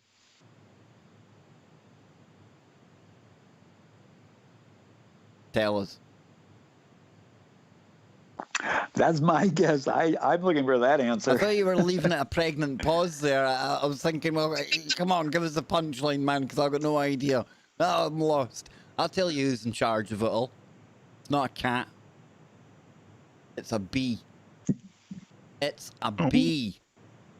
We're going to get into... Well, that's what the latest buzz is about. Oh! I don't want to see him. Oh, no. Nothing to do with goblins. No goblins, Alex. No goblins, man. Come on. Excuse me, it's a man. No, not a ma'am. It's a bee. So... Hey, he had to talk about goblins at least once tonight, right? So... Let's take a look at this. This is by somebody called Andrew Goff or Goch, depending. This is a synchronicity. I think ZX had dropped a video. In fact, it might not have been ZX that dropped it. I might just seen it on my subscriptions by somebody called Paz. He's an English YouTuber. And he was talking about how people used to give him grief when he was growing up because when we were talking about Van Gogh, he would call him Van Gogh, and people call him Van Gogh. So I don't know if this is Andrew Goff or Goch, whatever, right? It's about bees. It says history is rife with lost knowledge and traditions whose meanings has blurred with the passage of time. I believe the bee is one such tradition, and that its symbolism was important to civilizations of all ages. Now, inexplicably, the bee is dying, and nobody is quite sure why. Legend asserts that when bees pass away completely, man will shortly follow. We will review the implications of the bee's apparent demise in due course. However, in this, our first installment, we will examine the genesis of the bee's symbolism in the mist, Scotty. The mist of prehistory. You know it's going to be good woo if there's mist welcoming us, right? Yes. Indeed. So it says, thanks to fossilization, bees, you can have a beer if you want. Hey, have a beer. Bees, bees over 100 million years old have been discovered in amber, frozen in time, as if immortalized in their own honey. The Greeks called amber electron and associated it with the sun god Elector, who was known as the Awakener. Now, honey, which resembles amber, was also known as an awakener, a regenerative substance that was revered across the ancient world. The resemblance of the honey with amber led to the bee's exalted status amongst ancient men and secured its favour over other fossilized insects. Marcus Valerius Martialis, the first century Latin poet renowned for his 12 books of epigrams, commemorates the symbolism. The bee enclosed and through the amber shoon, I don't know, seems buried in the juice, which was his own. So honoured was life in labour spent, such might he wish to have his monument. So it goes on to say, bees accompanied Adam and Eve in the Garden of Eden, and during the mythical Golden Age, honey dripped from trees like rainwater. In Egypt, bees symbolised a stable and obedient societies. Mantras that would later be adopted by, Ooga Booga 33. A big shout out to Frank, Freemasonry, and the United States of America. The bee's ability to pollinate was not lost on prehistoric man and contributed to its reputation as a regenerative, transformative, and mystical creature. Indeed, paintings from prehistory confirm that the bee has been revered for tens of thousands of years. So before I even get going even further in this, what are we thinking about this, guys? This is a pretty cool start, right? The humble bee, you know? Well, definitely, and it goes back to the fact that ancient man was highly connected with nature. They realized the importance that bees had on the ecosystem and the circle of life, and the ability to pollinate plants, and how important they were to the balance of everything. And you just see sort of all of this being echoed in a lot of things, like, well, look at the saying, the land where the milk and honey flow, right? I mean, it shows that honey was a very, very revered and important thing. It symbolized, like you said, stability of a civilization, to where, if you had access to these things, it meant that your society was thriving, right? It was,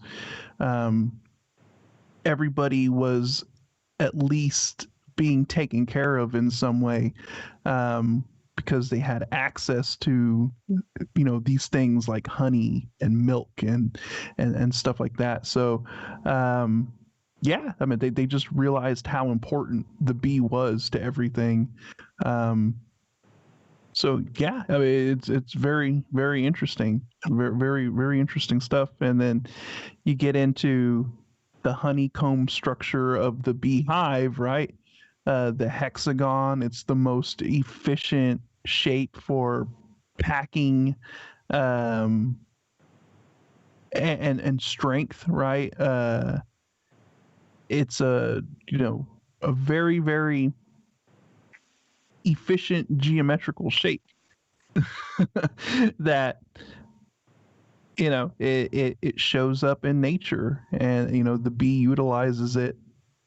And now look at how much stuff we utilize the honeycomb structure in a lot of the building techniques that we use, even for high-tech stuff, that rocketry and things like that. I mean, the honeycomb structure is utilized in so many different things, and that's all derived from the bee, building their beehive. It's quite interesting. What do you make of the buzz about bees, Kevin? To be or not to be, well, honey, I'll tell you one thing. The many different modalities that honey have to do with health maintenance is incredible. If you have a sliver that you can't get out, put some honey on it and put a Band-Aid over it, and it will work the sliver out. If you have a burn, put some honey on it, put a bandage on it, it'll increase the healing time. If you have allergies, eat the honey from your local beesman, and you will help maintain your allergies. It just goes on. And I believe that for over 100 years, you could put a piece of bacon inside honey, and in 100 years, you could come back to it and take it out, and it's still edible. Only if you excavate it with a sharpened piece of waffle. Hey, come on, man. Yeah. Right, I've no idea. We rewound ourselves there, right? I don't know why that happened. Come on, man. That's what I was looking for. That's what I was looking for. I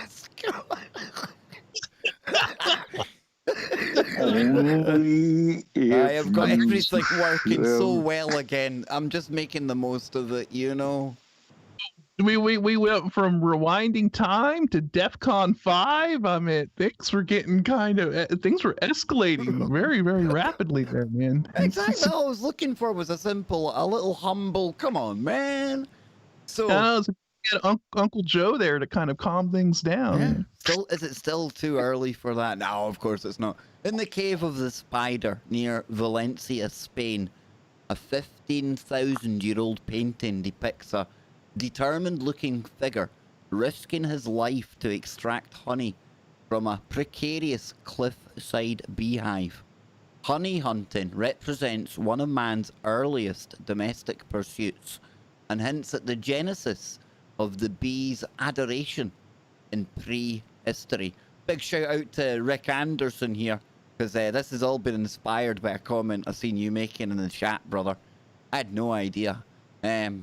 Veneration of the bee continued in Neolithic Spain as the highly stylized rendering of a dancing bee below illustrates. Now I'll drop that over on TFR when I finish reading this bit here. The image underscores the quandary with bee symbolism. That is, most of us would be hard-pressed to identify the image and others like it as a bee. The tradition of bee worship in Spain has been preserved to this day, albeit under the rather macabre disguise of bullfighting. The modern day not a sport is actually an extension of Mithraism. The ancient, now were they not the ones with the fish heads, the miters, Mithras? Was that them?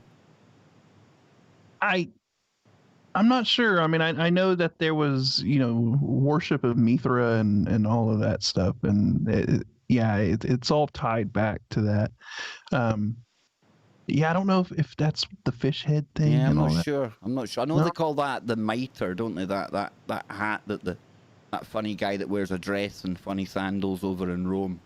He wears it from time to time. You know. I believe you're correct. Is it? Am I on it, Kev? Yeah, I believe you're correct. And even like with the Dogon, as they talk about the fish people or the mer, boy, that brings back some time traveling a few days ago. I thought you were going to say that brings back memories of your time with the Dogon. I was going to say, well, let's scrap this story and get into your time travel. But anyway, Mithraism, the ancient mystery school whose rites included the ritualistic, really bad treatment of bulls.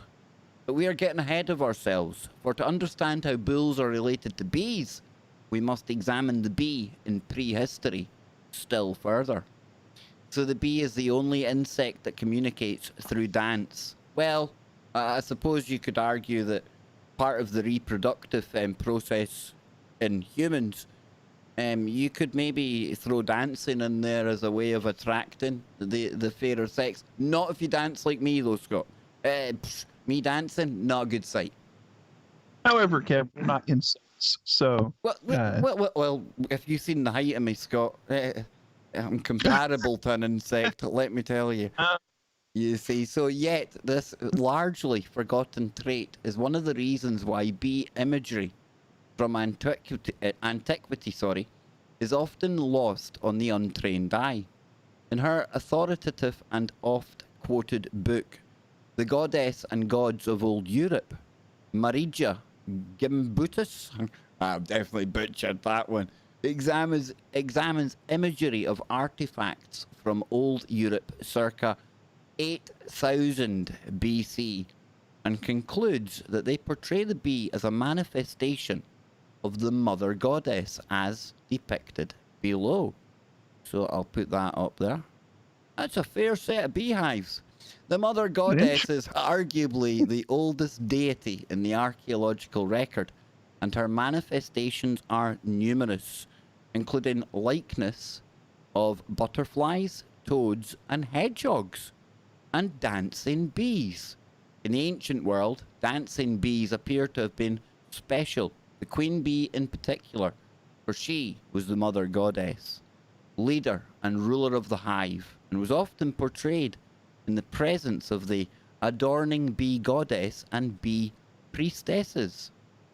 So it's got another couple of pictures there. In addition to dancing bee symbolism, Gimbutas identified images of bees as stickmen, or schematized figures with their arms arched over their head, like the dancing goddess motif, so common in Sumerian and Egyptian reliefs. I'll post the pictures over at TFR. You've got 3 minutes. I'm going to grab a coffee as well. We're going to be right back, folks. Do not go anywhere. There we go, boys. Now, I will leave you guys. I don't know if you need to go and do something. Do you need to go and do something? Yeah, I gotta go grab something to drink. So, Kev, would you like? I'll shove on some music, and that gives us all a couple of minutes, okay? And then we'll come right back, folks. Sounds good. I'm going to mute up and move closer to the router. Good man, good man. And we'll put on our creepy, hairy hands music. Here it comes.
That's some pretty whack-ball music, that, innit? It's not like me to have pretty wacky, zany music. I mean, yeah, usually I've got the most sensible music on the whole of YouTube, Scott, right?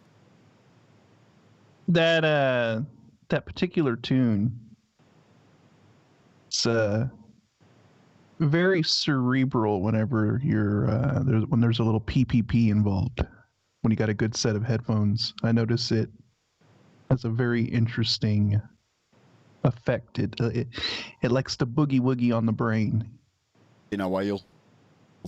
I'll take your word for it. Hang on. No, Are we done time yet? No. I just want to see if he fits over me. There we go. I'll put him there the next time. Hey! Nice. Is that what's his name? Zach Galifianakis, I think is his name. One of the funniest dudes. Wow, so funny, man. If he's in a movie, I'm there. Yeah, he's pretty funny, man. Yeah. Funny's funny. And we've got let's see. I'm going to just try and post a picture or two over to the TFR chat room here, since I did promise. We've still got time yet. Let's go. There's another one here. That's the pictures I was going to send through to the TFR, all taken care of. Multitasking. Who says men can't multitask, eh? Telling you. Keep your mind open. Oh, no. Keep looking. No. No wonder you're laughing, Scott. One of these times tonight, I might get the sound effect just right. But then again, I can't promise. Promise? What the hell has happened? I can spit out all these Egyptian words, but I can't say promise. You're you can't prophesize? Is that where that was going? Yeah. I can't. No, I can't. Something like that, dude. Something like that. I wish the radio listeners could see that. That's I tried to drop that into TFR, but I forgot I saved it as an actual video file and not a GIF. I need to go back in and redo it as a GIF. So, yeah. Anyway, back to our bee breakdown. Okay, so we were talking about, in addition to dancing bee symbolism, Gimbutas identified images of bees as stickmen. Now that sounds almost like the insectoid kind of people that we sometimes talk of. I was just about to bring that up. Very, very similar to like the insectoids or the ant people that you see like the Anastasi talk about and all of that stuff, and they all have that kind of stick figure representation with their arms kind of up in the air like that. So yeah, I mean, it's very interesting. But what I don't understand though, how did they how are they able to correlate that with the bee though? Because it does seem a little bit of a stretch to, I don't see similarity in that, but I mean, maybe there's something I'm missing here, but it is very interesting though. I mean, it does correlate with like that insectoid kind of thing that we talk about a lot, that these ancient peoples were representing. So yeah, I'm with you. I can see what you're talking about there, Scott. Definitely. It says or schematized figures with their arms arched over their heads, like their dancing goddess motif so common in Sumerian and Egyptian reliefs. Now, clearly, the bee was depicted in manners unidentifiable to the casual observer. See, Scott, it's answered you here, right? It's unidentified. You can't tell it's a bee. And to be fair, this is no wonder, for the bee was often portrayed in a highly stylized fashion anyway, and occasionally its features were distorted due to the unrefined skill of the artist in antiquity, as well as the fact that the artist may have been in a shamanic, out of his mind induced trance at the time when the image was created. He was out there, man. He was going through those dimensions, dude. I still don't know. Neither do I. I like how they blame it on the artist. He's not around here today, so it was just the artist couldn't draw it right, so it was just like the artist's interpretation. It's not that we could be wrong, Frank couldn't do too good at carving in the rock at the time, so he just kind of winged it and did the best he could and said, yeah, that's a bee. Exactly. ZX nails it. A 4-year-old can draw a bee. It's just like a belly and some stripes on it, right? A couple of wings. Away you go. I'm saying you just draw a little circle and then you draw a couple little wings, little ovals for the wings. I mean, it's not that hard to represent a bee. I don't understand why they got to go through this whole it's almost like, come on, Kev, you don't get it. It's abstract art. You're not seeing the bee in it, man. I know. I'm just so uncool. I'm not in touch with it. What can I say? Furthermore. Well, the symbolism. On you go, Kev. The the symbolism and the iconography of the bee, and even if you go as far as the letter B and you separate the line from the arches, all of a sudden you have the number 13, and you notice within Masonic lore, you see the bee in itself because of the metaphor of the queen being the ultimate rule and then having all of its drones following it. But is there not also something to do with the frequency of the bee when it flies because of its wings flapping, along with the correlation of the, I think it's matching the Fibonacci sequence, the actual dance of the queen bee? Ah, I was talking about the Fibonacci sequence yesterday, synchronistically enough, and I was talking about it when covering Da Vinci. I tell you, there's a real kind of thread. There's like a kind of trail of honey that links yesterday and today and all the topics together tonight. And I look like I've got 4 arms and like I just don't care. Crazy, crazy good stuff, this, guys. Crazy good. Any final thoughts before I go on with this one, Scott? No, I mean, the article is interesting. I just don't see how they're correlating some of those other drawings with the bee. I think it's a little bit of a stretch. But Big Rick in the chat room, he came up with a good one. He said that this picture that we looked at, and I've just dropped it over in TFR a moment ago, and if I bring it back up here, like a nanobot, like a little nanobot. You know what? It looks more like if somebody said to me, is that a nanobot or a bee? I would definitely say that right-hand side one, probably a nanobot. It doesn't look like a bee to me. Where's its wings? Kind of looks like doesn't that kind of look like the dead Kennedy symbol? I don't know what that looks like. I could lie and say, yes, it does, man. I could sound really like I'm right up there and I know what I'm talking about, but... They're an old punk band. I know that, yeah. And this is synchronistic as well. Because CW Chanter, somebody I often go in lurk mode, watch his streams. He does Commonwealth or Commonwealth chanting. He's an interesting character. But he talked about the dead Kennedys the other day. He always refers to music and how you got to change with the times, you know. He kind of equates the LARPers, how they've got to change subjects when something new comes along. The way that AC/DC would have to change their music when you know, kind of the metal that they originally played kind of transformed. The new bands came along and they would have to try and jump on the new trend. And he just says it's useless after a while. You end up with old men trying to, you know, still trying to act like they're in their heyday, and no, it doesn't work, you know?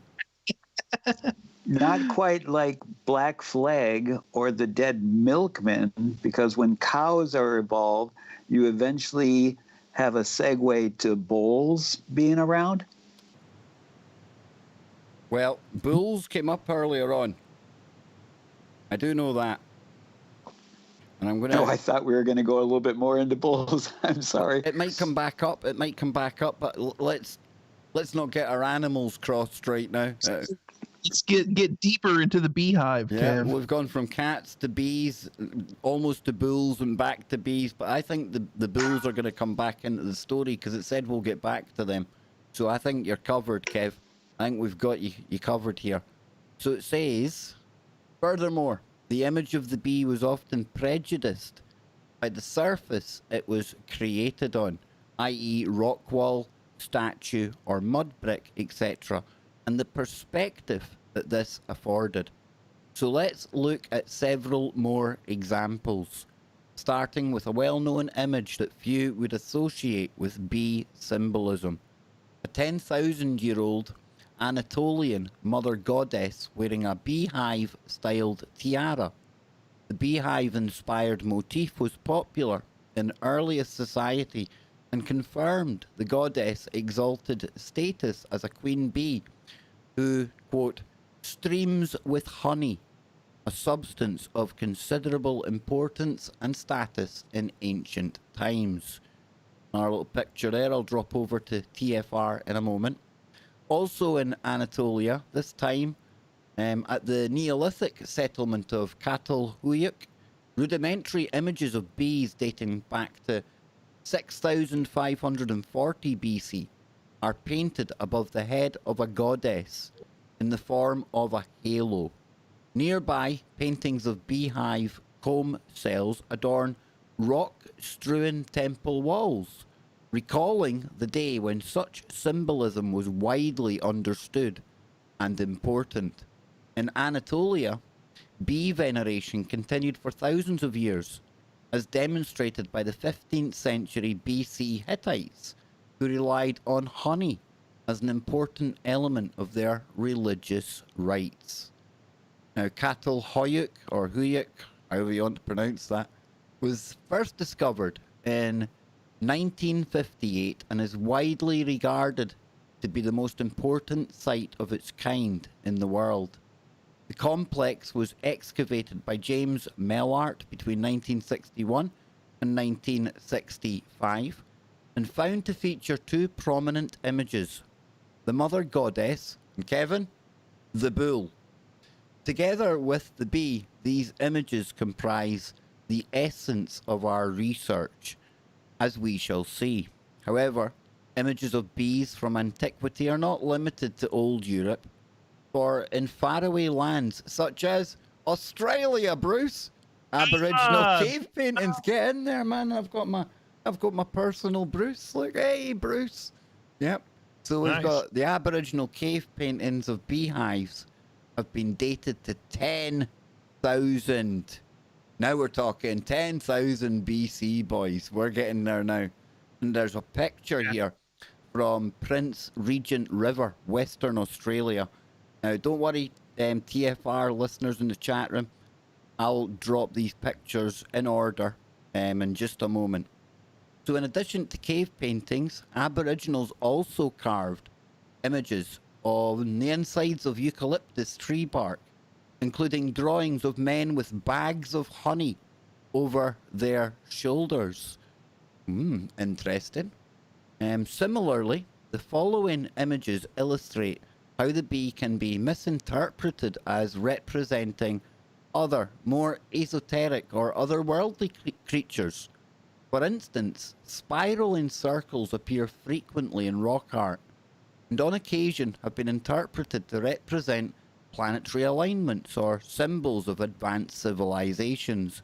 In fact, the image below represents rock art from the sacred storehouse of Australia honey ant shamans, who hunted honey ants as the only source of honey in an otherwise dry and arid desert landscape. And that comes from Spencer and Gillen in 1899.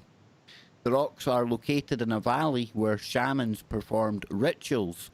That'll be the clever men, the clever fellas. Yep, you see? I've even got the lingo down here, Scotty. I'm ready, man. I'm there, dude. Kev's got that Aussie nomenclature down. I'm there, man. Thank you, Donnie, Luna, Mammoth. They've taught me well, I'm telling you. Where are we here? The clever men performed rituals designed to increase their supply of honey, for the sacred nectar provided a variety of medicinal and nutritional uses. Ironically, the conical images hint at the origins of the ancient labyrinth design, a structure that played an important role in Egyptian, Greek, and of course, Atlantean mythology, cultures that venerated the bee. Now, I'll let you guys talk about this, and I'm going to drop these images over at TFR right now, okay? What are we making of this, boys? This is getting pretty deep and interesting, right? It's getting pretty... Go ahead, Kev. So my ancestors have a high reverence for the bee too, and it's well known that they utilized honey and the definite multi-levels of benefits of it. But also, as you were just stating, in the petroglyphs that are found in northern Minnesota along the Canadian border, they also have insectoid-like imaging and also like the bull. And if you look at our history of the letter A, the capital A and how it is transformed. At one point, it used to be upside down, like an upside down triangle, and the two offshoots or legs would be like the horns of the bull. And we have these same petroglyphs up there in the rock carvings of northern Minnesota and Canada. Wow. Pretty cool, man. What do you think then, Scotty? What you want to add to that?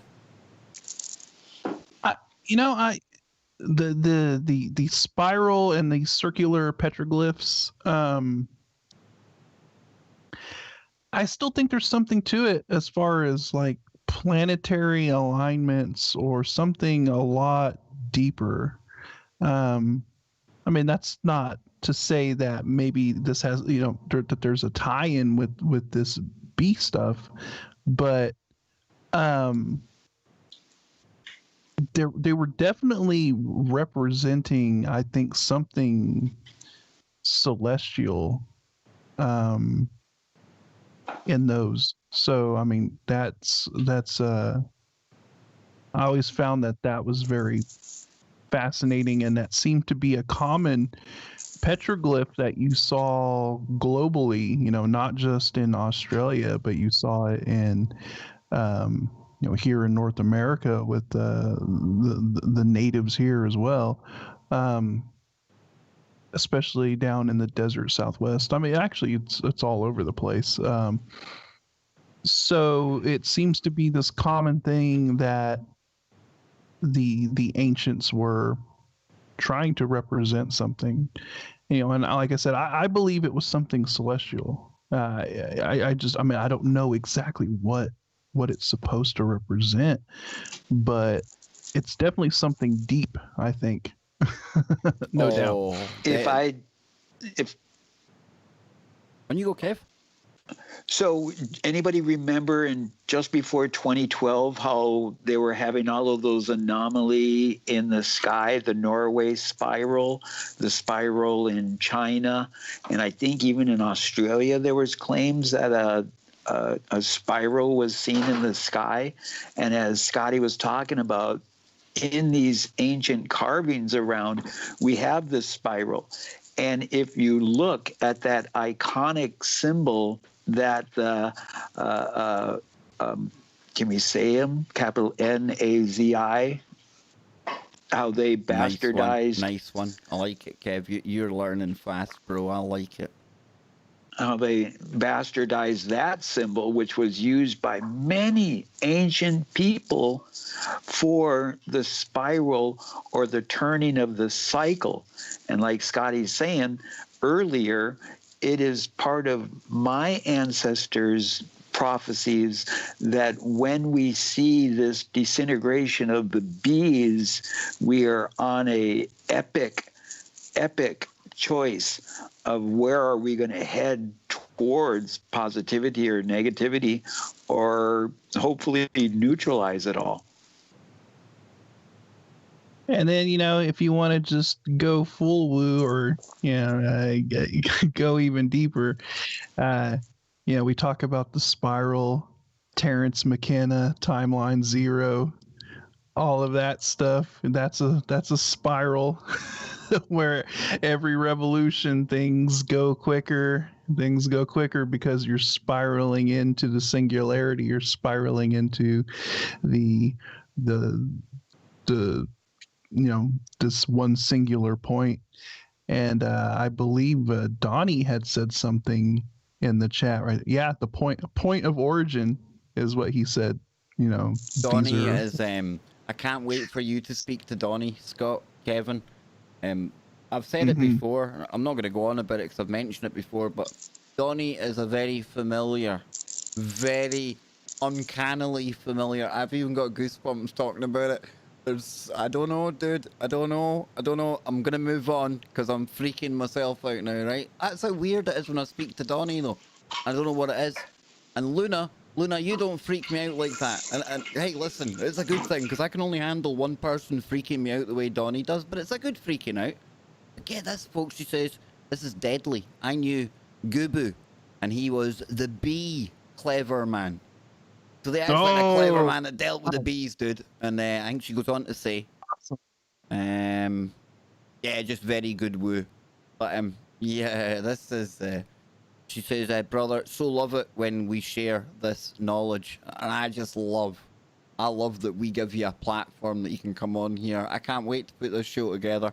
It's going to happen in the next couple of weeks, folks. I just need to find when's good for Kevin, when's good for Donnie, and when's good for Luna. As soon as that happens, the stars will align. Me and Scotty will fire up the TARDIS. We'll go quantum. Scott will be in both North America and Australia at the same time, and Scotland. Hey, hang, dude. Tell you, hey, throw in a bit of Braveheart and we're winning. But Captain, we need some new dilithium crystals. Yes, exactly. Exactly. I was watching a new Star Trek today, actually. Discovery. It's not as good as the old Star Trek, but it does. I'm a Trekkie. I mean, everyone would have guessed that, right? So it says images from the ancient world are frequently interpreted through modern eyes as representing supernatural or even extraterrestrial events due to the extraordinary images that they portray. Now, this is especially true of images whose symbolism includes figures in flight, most notably Zecharia Sitchin, linguist and writer of the controversial Earth Chronicles series, has devoted a lifetime to interpreting Sumerian reliefs and believes they represent extraterrestrial contact on Earth. For example, the Sumerian stele or stele below is one of many believed by alternative history writers to depict figures of alien origin. However, more measured interpretations believe that this scene, and others like it, depict the worship of the mother goddess, manifest as a queen bee or bee goddess, a figure who is frequently adorned by her followers, the bee priestesses. Again, this should not be viewed as unusual, for honey was regarded by Sumerian physicians as a unique and vital medicinal drug. In fact, it has been suggested that the Sumerians invented apithery, or the medical use of the honeybee products such as honey, pollen, royal jelly, propolis, and bee venom. Now, I don't know, but I know that some honey, guys, you're talking a lot of money. A lot of money for, like, and I'm even talking about in a supermarket, you're talking about 20 quid for a jar of this stuff, man. Because it all depends on the flowers that they are it depends on the pollen, actually. That's really kind of what you're paying for, is some of these areas that where you have these wild flowers that maybe only grow in this certain region, and so the honey that is produced out of that region is unique and one of a kind. And it's, in a way, it's kind of like wine, right? Where you have kind of a specific grape that's growing in a specific environment in a specific area, and it produces a wine that no other wine is going to taste like, right? It's completely unique. So that explains, some of the high prices that you see of certain honeys, because it's only able to be produced from, these very specific hives that are located in these very, these certain locations. So it is pretty crazy. But like going to what Naysay was saying earlier, right? If you have allergies or whatever, buy some local honey that from your area, and slowly start introducing that into your diet, and you'll eventually reduce, if not completely get rid of your allergies, because you're building up, you're slowly introducing that into your body, and your body eventually comes to accept that and stop fighting it, because that's all an allergy is that your body is misinterpreting something that it shouldn't be harmful to you, and it's fighting it. So, yeah. Well, in my own experience, I was bitten by a brown recluse, and I was dealing with that spider bite for 6 years. And I did not want to go with the VA's pharmaceutical and synthesized antibiotics in that. And so we used to buy Medi honey, which is specially processed honey that's used for medical application. And we would put this on my wound anytime it was looking infected. And literally within 24 hours, it would take away any signs of infection. Kevin, I'm going to start calling you Peter Parker. And I want to know, did you start...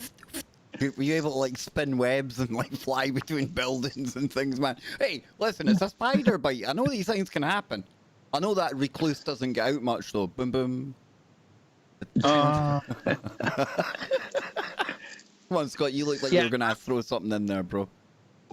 No, I was just going to say a brown recluse bites are no joke, and you can, those can cause issues that last years. It's crazy how long it embeds itself into you. Wow. Someday maybe I'll share those pictures with you guys if you want to see the wound. Please do, brother. Please do. Look at that. Bzz, it just flew past. We've got one segment to go here. We're not even going to get halfway through part 1 of the bees. We'll be right back. Extendivite, a 7-herb combination. There's my good friend Don Wiskin. Don Wiskin's going to be live with me on Wednesday night in hour number 1. So I'll be speaking to Don then, all the way from Canada. Love that guy. He is, he's a special dude as well. Really love hanging with Don. But guys, I had no idea we were going to like get into this kind of info tonight. Can I give a big shout out to Rick in the chat room for dropping in just a comment about the cult of the bee, the temple of the bee, something like that. We went from the cult of the cat and the worship of the cat to the cult of the bee. It's a very animal-centric sort of show we're doing tonight. Very, very interesting. Then we got into the health benefits of honey and how ancient man realized and utilized that as well. And now, give me 2 seconds here. I'm Scott. just glad we got stuck on the second letter of the alphabet and not all the way up to the 17th. Yay! No. Hey. You are right there, big man. Oh, dang, dude. Now this was dropped in the chat room by ZX. ZX. Colored honey. Made by candy-eating French bees. Wow! Who knew? Look at that. Now, Kev, this is the honeycomb that we're seeing here, right? And it's obviously the amber color, but then the spaces in between are filled with like turquoise, blues, purples, reds. That's amazing, right? I better bring it on the screen now. There you go. We could see it, nobody else could. That's pretty cool, though. A dear friend of mine in the spring of this last summer, he was working at a beekeeper's colony. And it broke my heart when I learned that when they ship bees from the north to the south and back and forth. So when you can't harvest bees up here in the northern tundra, they ship them down south. But I did not know that while they're shipping them, they feed them high fructose corn syrup during the shipment period. Yeah, that's you got to wonder, what are they feeding these bees to create the colored honey? Because candy, by the sounds of it, can't be good though, right? Yeah, as I say, I mean, what if the candy is made from high fructose corn syrup, and then is this the dye in the candy that is transferring through the bee? That might not be very good. No. Are we looking Yellow at number 5. yellow number 5, blue number 2, or And whatever. Totally off topic, but who knew that a platypus would glow? The fur of Wow. the platypus glows under black light, a finding that raises questions about its role in these strange mammals. That's pretty weird, right? But then that It probably found itself in some sacred ritual of debauchery. Well, you got to throw something in there, Scotty boy? Well, I was gonna say maybe it has something to do. Maybe the platypus can see in some spectrum of light that we can't, and they're able to like point each other out somehow through this fluorescent. Look at that. Intelligent answer, Scott. I like that. Nice I one. like it, man. I like it. Yeah. I got it right this time. It's the Spooky Wookie. We are back for one more segment. We have gone from we've gone from Da Vinci to cats to bees. And I tell you, this comes in 2 parts, this whole bee breakdown. Anyone that joins me for the daily streams, things like that, don't be surprised if we get back into the bee. Maybe on Sunday, on the members stream. And if you want to become a member and join us on Sunday, you just have to click that big join button below. That was shameless. That's how I roll. So, if The we members get back... channel is the bee's knees. It's the bee's knees, dude. In fact, it has been... Right, we had that. Now, and lest we forget, it was the bee that led ancient man to the plants whose hallucinogens transported consciousness into the spirit world of the gods. So, wait a minute. I've always wondered how they found out what plants done what. This is suggesting the bee led them there, guys. Have we heard this before? Maybe ancient man was observing these bees and what plants they were going to, right, to grab pollen from. And probably, I'm just kind of speculating here, speculation island. Maybe they said, well, look, if the bee's going to this plant and taking pollen from it, then probably this plant is a good plant, right? And they're paying attention to which plants the bees are going to and taking pollen from, and we're like, okay, well, if they like it, and they're able to, they probably assumed that they were eating out of it or whatever, then probably it's okay for humans too. And the plants that the bees avoided then probably gave them the signal that they should avoid it as well. So, maybe the bees went to some of these plants that had little boogie woogie on the brain properties. I'm going to have to start upping my game. You're getting way too intelligent for this Freaky Friday shenanigans, Scott. You used to come on here and talk about ghosts. So if we talk about chemical reactions, and honey is used in a fermentation process, as it ferments, other herbs and plants are added to the mixture, and also rhymes with BBB. And so when you drink this mixture, it puts you in this state of enlightenment to talk to the gods? Well, maybe? Rick was saying, Kevin, and I'll get you, and then Scott, you can take this after Kev.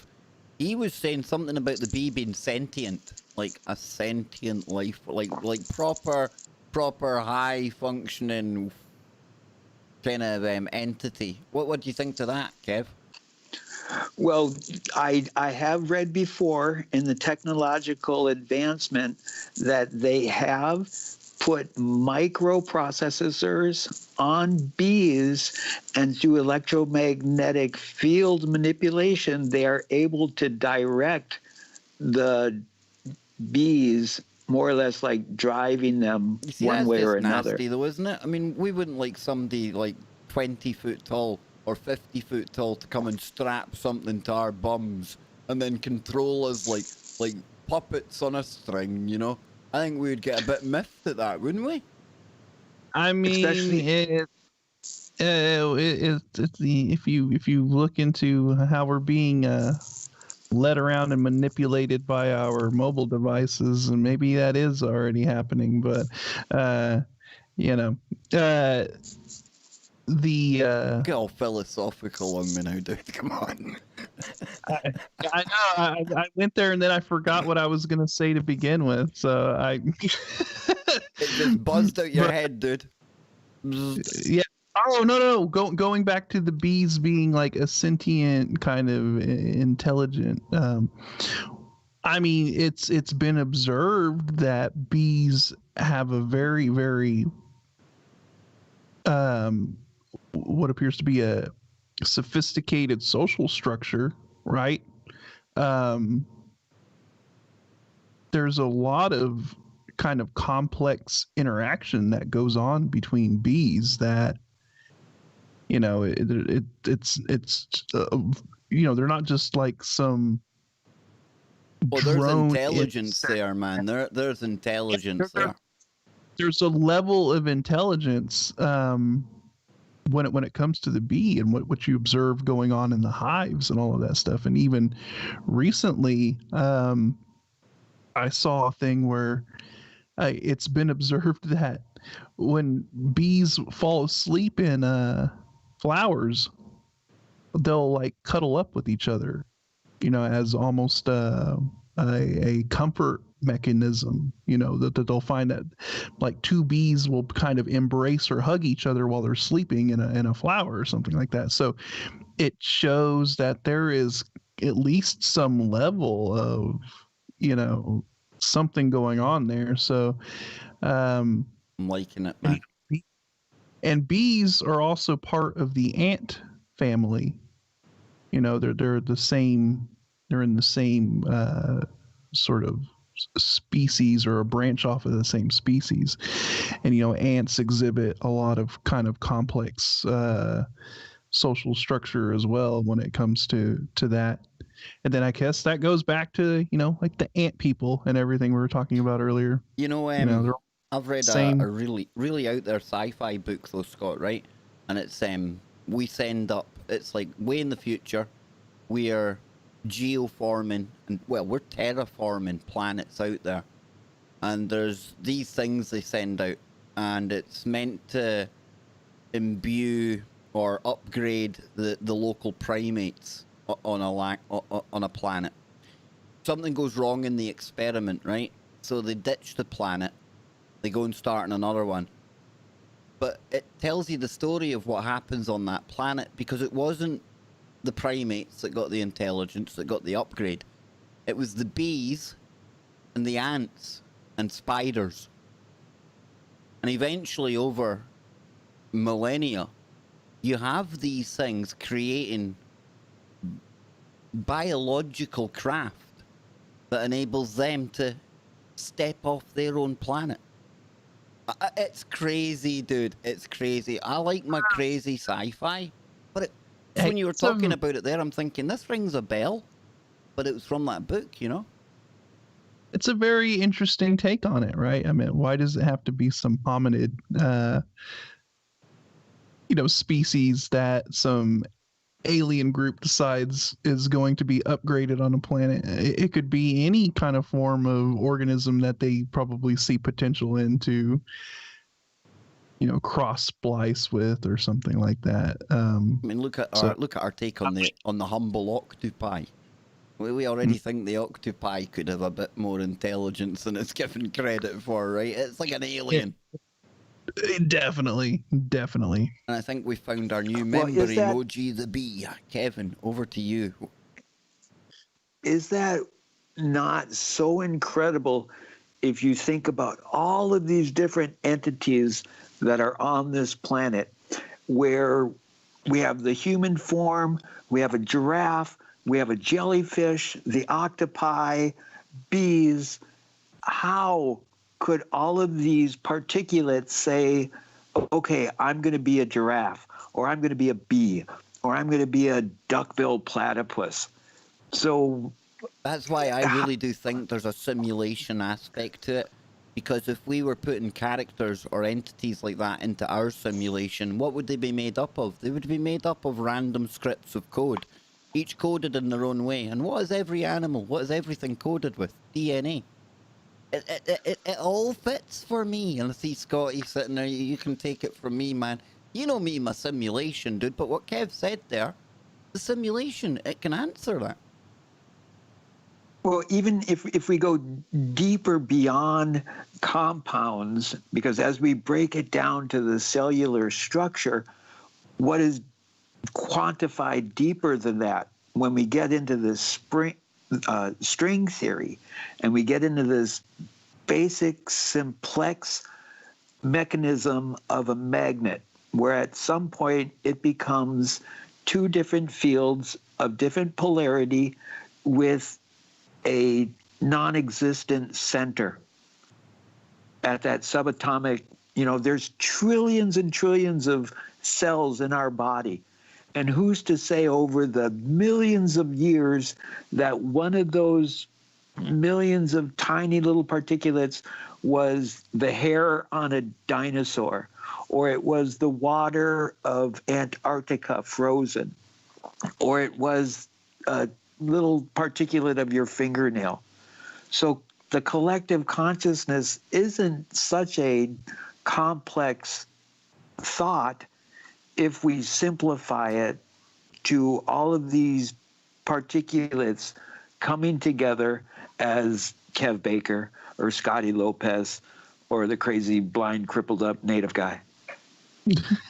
No, I totally agree with that, right? I mean, it goes to, I mean, we're all made of stardust, right? I mean, that's if you want to really break it down to its core, we're made of elements that were ejected out of a star that has exploded at one point and ejected its mass into the cosmos, so that eventually formed into a planet and all of the elements that exist on that.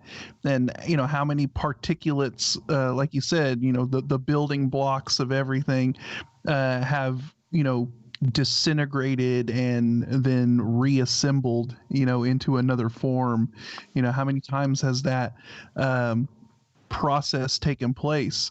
Do we contain elements that were once contained, or that were once part of something else a long time ago? Like, do we have atoms? Is there an atom in your body, Kev, that may have once existed in a dinosaur, or an ancient, or say an atom that was contained in an old Aboriginal clever man from thousands and thousands of years ago, that has somehow ended up in your body, to make the building, one of the building blocks of you? Who knows? And it goes to, everything being quantumly entangled. We all have a piece of something in us that came from somewhere else, at some point, that was all part of something else at some point. And so, no, I totally agree with what Naysay is saying here. We all exploded from this singular point of origin. Now, whether you want to call that the Big Bang, or you want to call it the booting up of the simulation, or whatever, when God said, "Let there be light," everything emerged from a singular source. Or as Donnie says in the chat there, the point of origin. Well, the biggest bang. The biggest bang is when Pearlie and Mr. Baker got together, and that remarkable moment happened where that conception, bam! Trust me. According to my man, there was nothing miraculous about it. It was a few pints. There was a few pints. Oh, a lot of pints were consumed that night, Kevin, I can tell you. So anyway, with that said, right, let's scroll down here. I want to get a little bit more in, because I tell you what, I didn't appreciate just how deep this bee topic was. So it says the Mesopotamian civilization of Sumer is believed to have flourished between 5,300 and 3,500 BC. There's a nice kind of symmetry to that. In addition to producing dozens of cultural firsts or inventions, Sumerians appear to have been the first to depict winged figures in art, including humans with wings. Might this symbolism be attributed to the worship of the bee goddess? Could the bee have been the inspiration for winged figures of all kinds? Was the bee the archetype for biblical angels? Although alluring, such assertions are rather speculative at this juncture, and so we'll reserve judgment until we have examined the bee and its evocative symbolism in further detail. Quite like that. I mean, I'm not saying that is the thing, but I like how this article asks the question. It doesn't tell you what it means. It just kind of encourages you to think about it. Yeah, and I'm not. I mean, I don't know if I'm completely on board with like the representations of the Anunnaki, like being bees. But it's another interesting, maybe a perspective to kind of take into consideration. So I mean, who knows? But if you do look at like the representation of the Anunnaki down there, I mean, look at the top of his head. Kind of resembles a beehive a little bit, maybe something like that. I mean, I don't know, but. And Bill over in TFR says, was Chris Carter hinting at something about the bees on the X-Files?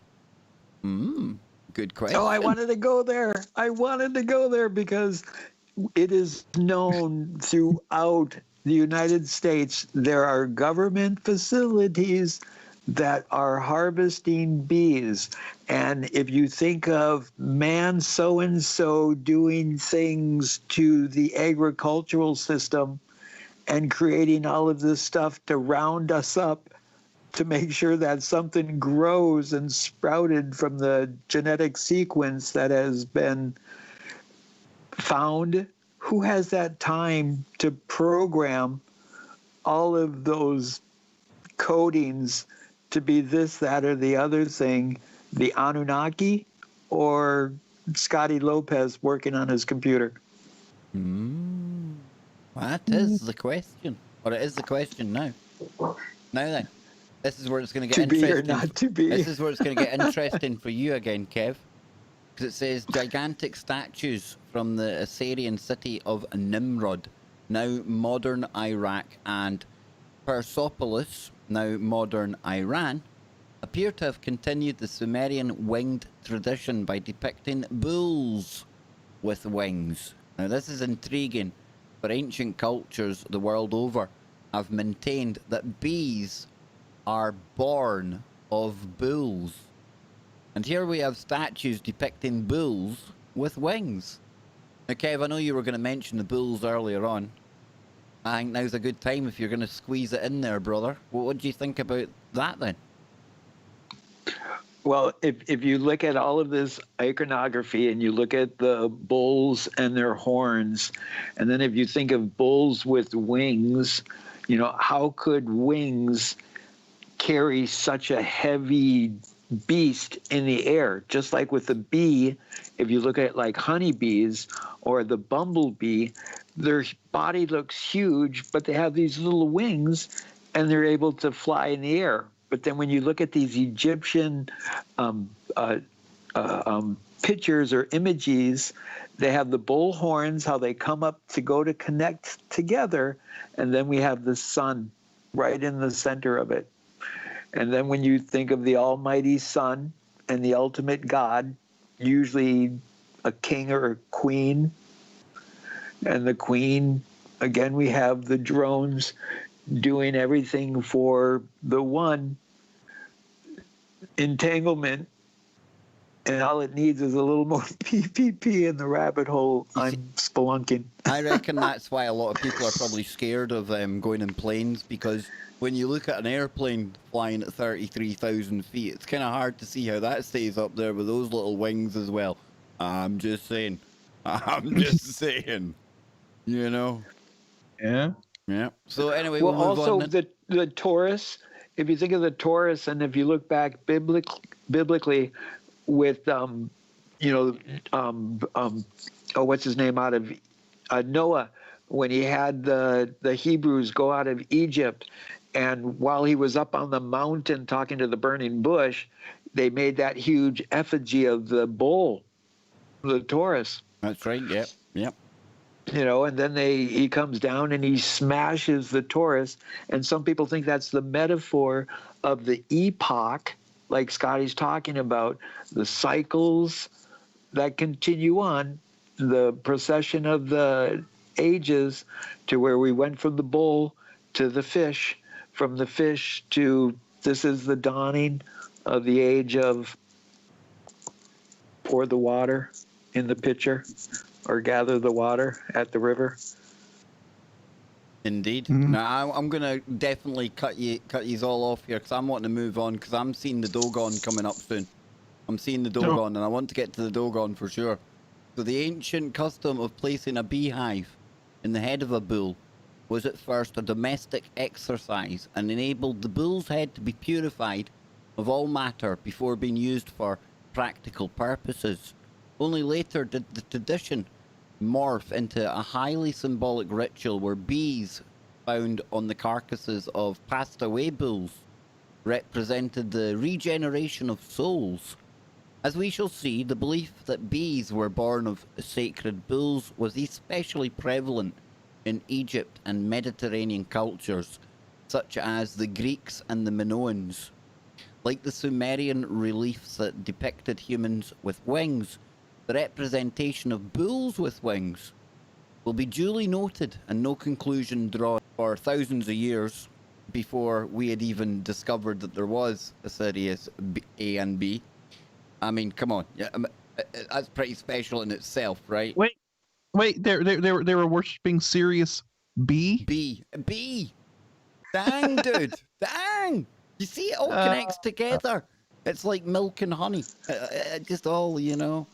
The bee featured prominently in another culture, the Dogon, a tribe from West African region of Mali, whose Nomo ancestors and Syrian mythology were made famous by Robert Temple in his book The Sirius Mystery. The Dogon belief system is ancient, and until approximately 140 AD, its zodiac featured the bee as the symbol of the constellation presently occupied by Libra. The bee's position in the Dogon zodiac is significant to esoteric thought leaders such as Kabbalists, who recognize the bee's role in establishing balance and harmony in the zodiac and in life. Curiously, two of the most common Dogon symbols resembled schematized figures identified by Mariha Gimbutas as bees. One is associated with vital food supplies and the other with reincarnation. Now, together, the Dogon images reflect the essence of the bee's perceived values in ancient times. The bee in ancient Egypt, you know, we'll do this one last paragraph and then we'll start to wrap it up, folks, because we're almost out of time. The ancient Egyptians shared many similarities with the Sumerians and Dogons, including the veneration of bees. Sophisticated apiculture, or the organized craft of beekeeping, was practiced in Egypt for thousands of years, according to bee expert Eva Crane, whose authoritative book, The World History of Beekeeping and Honey Hunting, remains the primary reference work in this genre. Beekeeping was very important before 3000 BC, especially in the Delta. In other words, the agricultural, nutritional, medicinal, and ritualistic value of the bee and its honey was important in Egypt from pre-dynastic times onwards, as demonstrated by the fact that King Menes, founder of the first Egyptian dynasty, was called the Beekeeper. a title ascribed to all subsequent pharaohs. Additionally, the king's administration had a special office called Sealer of the Honey. It's better than the Groom of the Stool. And the kings of the Upper and Lower Egypt bore the title, He Who Belongs to the Sedge and the Bee. An image of the bee was even positioned next to the king's cartouche.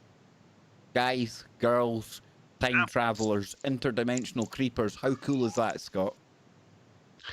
And to take this full circle, you know, I mentioned at the very beginning of this, that little term, the land of milk and honey.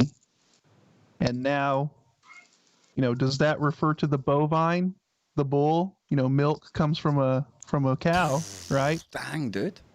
He comes from a bee. I can't, no, there's no way I can say that you can be wrong with that. That's pretty cool, dude. Kev, you got about 10 seconds. What do you think, man? Oh my God, I can't believe that the time just buzzed by. And are you serious, A or B? Because as we talked about earlier, A, upside down, represented the bull, and B represents the bee, split it apart, 13. And the queen needs a beekeeper, the king, to have the honey flowing properly. Better watch what you eating, cause you are what you eating. Everybody food generate thoughts. You speaking, better watch what you drink. It affect what you think. There's nothing I could say to top that outro. Nathan, nailed it, man. Scotty Lopez, on fire. That was one tremendous, spectacular, amazing, majestic Freaky Friday. It was really, really good. Totally was not the direction I thought we were going to be going, but damn it, that was the direction that we were pulled down, man. I am freaking out, gentlemen. I am freaking out of the synchronicities. I had deja vu 3 different times as we were having tonight's show. When my phone was acting weird, I was getting feelings that there was something in the bedroom. And I moved out of it. Just yesterday, I was talking to the person that helps me with my daily living activities, saying I need to stock up again on my honey, because I usually get like 5 gallons or 5 pounds of honey every fall to get this. And so all of these synchronicities, I'm just bouncing. Well, I must admit, that show was full of synchronicities for me as well. We started with Da Vinci. I'd done Da Vinci yesterday. We got to the cats. There was a lot of stuff when we were talking about Egypt that was ringing bells with things we spoke about. And the bee, Rick Anderson, I have to give you credit for sending us down that particular avenue. But boy, like you say, Scott, it might not be the direction that any of us knew we were going to go. But that was a path well taken. It was the direction we were pulled down, and there was no stopping it. We didn't go down the rabbit hole. We went into the beehive, is what happened. Now, Scott, does that disturbingly look like I'm getting amorous towards you when I bring that little gif up there? Does it look like I'm getting a little bit excited by the look of Scotty Lopez beside me? When you did the horizontal flip on it and it started looking at me, that got a little disturbing. I like it. Now, Kev, to describe for you, what's the name of the actor again, Scotty? That's Galifianakis. Yeah, I can never say it even if I knew his name, right? But he was on Saturday Night Live, I think, one time, and he was like making this kind of crazy kind of face that I sometimes make when I see ladies. But you know, that's what Scott has to put up with seeing anytime I'm needing to speak to Kevin or take a drink of coffee or just doing what I'm doing. You know, but I think we'll keep him. I like him. He's a bit of a character. He's kind of got his hands up like he's doing a very inappropriate grabbing towards somebody's chestal region. Yes, lady parts. Lady parts, yes. More of a legs man myself, but hey, it's not like I'm going to say no to a bit of that action either. But hey, that's for another show altogether. You can catch that one live over on Pornhub. No, I'm only joking, folks. Listen.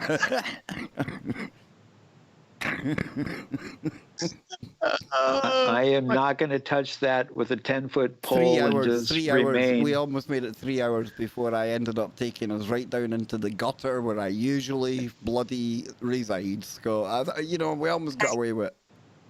Hey, if we get demonetized, you have nobody else to blame but yourself. Kev. Yes, you're right there. You're absolutely correct there. But folks, I've had a blast. I hope you've enjoyed it half as much as us three have, because I can tell with Scotty's big smile, and I know Kev's and his synchronicities.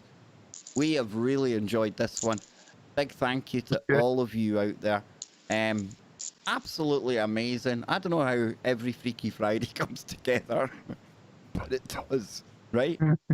I mean, Scott, Kev. Kev, you're kind of you've been joining us a few weeks now. Every few weeks, you can tell the audience it's not like we just like say it for effect. We don't bring anything to Freaky Friday, do we? Sometimes I'll send you a message and say, hey, what do you want to talk about? And you're like, it will come. And I'll sometimes make a little list of like 5 or 6 major points that I wanted to throw into the mix of it.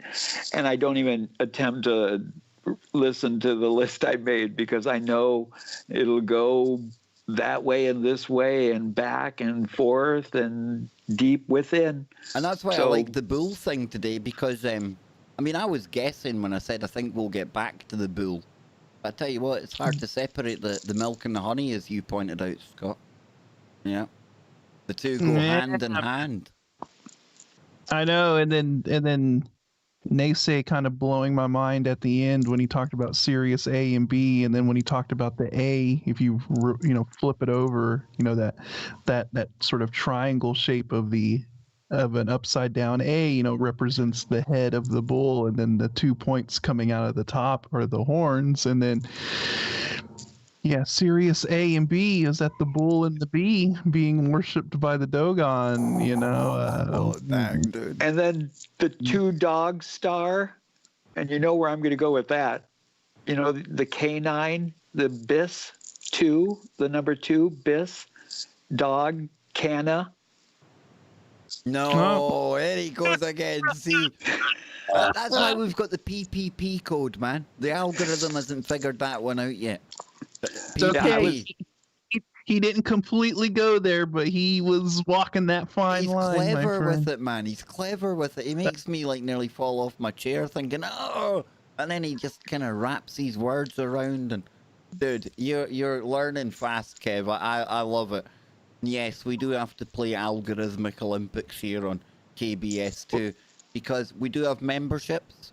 And you don't have to, but if you want to be a part of this madness, this craziness, this good woo, you get more of this on a Sunday. You get unique emojis. It would be wrong if I didn't throw the bee in there as a new emoji right after tonight. We've got 2 I need to make. Yeah. Nessie's one of them. The bee is now going to take its pride and place in the emojis. Click that big join button down below. It goes from really, really cheap, I think it's either £2 or $2, away up to really, really expensive for what I call the unicorn levels. But everyone gets the same. And whether you become a member or not, we'll be here every Friday. I'm here most weekdays before we do the show. So it's not as if you're missing out on anything. As long as you're here for a Freaky Friday, then that's what matters to me, Scotty, Kevin. And in the next couple of weeks, we'll also be bringing on Donnie, Luna, and now we're adding to the mix because she's got a lot more time on her hands down in Australia where she is. You can figure out what's going on, folks. I don't need to spell it out. Mammoth is also going to be Scott, a trained archaeologist. You got to be on your toes when she comes on, man. Boffin material. Yeah, definitely. Yeah. Well, I appreciate it, Kevin, so much for giving me the opportunity to go down spelunking the rabbit hole and joining the woo beehive tonight. No rabbit holes anywhere. The only thing we didn't talk about was a rabbit or any rabbit holes. Yep. I like it. The further away from the rabbit hole we can get these days, the better. We leave Popeye down there, don't we, Scott? Yeah, that's his realm. That's his whatever you want to call it. That is the realm in which Popeye lives, navigates. It's his domain. That's what I was looking for. I bet So there's- maybe we need to find Popeye. He's trapped in an oubliette down the rabbit hole. No, we don't need to find Popeye. Popeye has a habit of finding you. He's not interested in bees or bulls. He's a chicken farmer. Unless he can bring chickens to the woo, I don't know. But I tell you what, before we go, big shout out to #1 bestseller. God, I've got to keep on saying this for him. Charlie Robinson lasted all 3 hours. He's probably falling asleep in his chair somewhere thinking, why'd I keep thinking like there's a bee somewhere? Charlie, waking up. Come on, man. Nah, we're out of here, folks, and I'll be back. Not tomorrow, but Sunday. It'll be the usual time for the members only VIP lounge where we've got Polly's lava lamp, we've got a koala, we've got an alien. Every week something new gets added to this like crazy little man cave that we're building, Scott. It's kind of fun. It's different, you know. When you're doing content every day of the week, you've got to struggle to come up with something new sometimes, you know. Your background, it looks like you're located in the cargo hold of some spaceship. It is. It's actually a sci-fi hangar. That was going to be the other option. I've got a room for the members, right? But I think when we start talking about space on a member stream, I'll be able to pimp out. Because, like, it might be an image there, Scott, but by the time I get into After Effects and get some lights making it look 3D and things flying around. Yeah, you see, I can turn 2D images into 3D optical illusions now, man. Next thing you know, you're going to be hurtling through space. Destination unknown. Is it going to go from Speculation Island to... Moonbase 1? Oh, what was that one asteroid that they just landed on? Oh, Bennu. The Bennu. Yeah. With Osiris Rex. Nothing symbolic about any of that. Come on now. Speculation rocket ship. I think well, you know when I have the rocket graphics, it's not gonna be a NASA rocket, is it? There's only one guy for me. Me and Elon will be staring at each other in the cockpit of the Dragon, looking all nice and very hey by the sounds of it. I was about to say, It's getting a bit comfortable and flamboyant in the cockpit of the Dragon today. I don't know if I want to be on that full Neither do I anymore. I just managed to make that sound really creepy. Are you going to get plugged in, Kev? No, I'll be doing the plug-in. Just the tip? I'm the only one that plugs. Yep, I'm the plugger, not the pluggy. Anyway, with that, we're definitely going downhill now. You can tell we're over the 3 hours. Charlie's probably thinking it's now just getting good. Anyway, we are going to get out of here, folks. Can I shout to the disco real quick? You can, but I think most of them are actually over in the chat room on YouTube. But you can shout to disco all you like, man. They're in there too. Well, in the next 10-15 minutes, there might be a little disco chat that I might find myself in to check out what Z was able to do for me. Nice. So, nice. Well, get out. With it being 8 minutes past 3 a.m. over here. Excuse me. I don't think I'll be joining you, Kev. It's a bit late for me, but maybe tomorrow, maybe some other time. I'm just glad that ZX has set that up for you. And of course, if anyone wants to join the disco, I'm going to give you a link. Copy that. It'll be up here for... I bet it's already posted by 3 other people. Nah, well, yeah, there's people can post the link to it, but it's in there. That's the disco link. It's up. Let me just check one last thing. Yeah, that's us, folks. Listen, thanks for being here today. You all helped to make Freaky Friday what it is. Me, Scott, and Kevin here. I mean, we could talk like this 3 hours every Friday, but what would be the point without all of you out there And that goes to the TFR audience as well. I really need to clear my throat and get a drink of coffee. So, on that note, any final words, Scotty?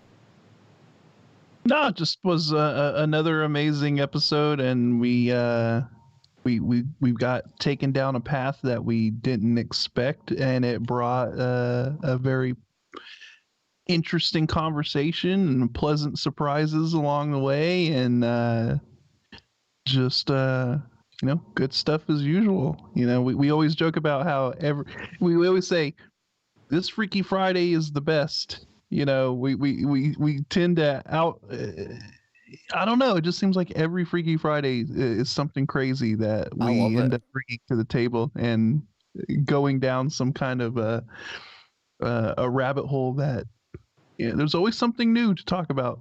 Exactly. Always some different angle, and it takes the audience's mind away from more 5 cents 3D crap that's going on right now. Listen, it's all still waiting for us.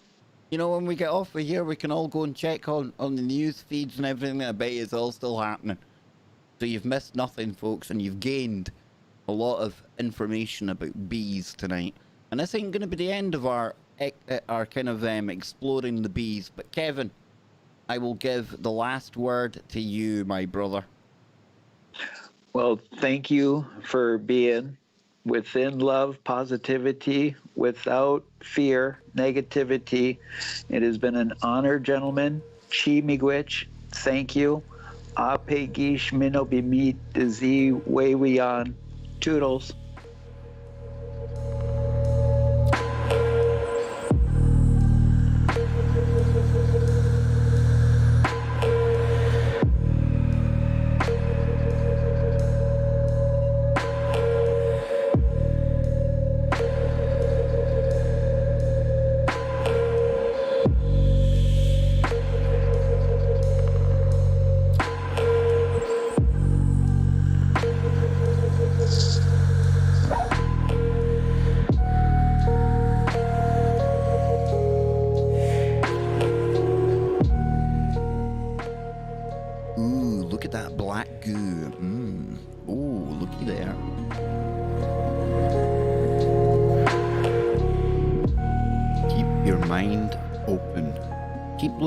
For the woo, but not to the point where your brain turns to black goo.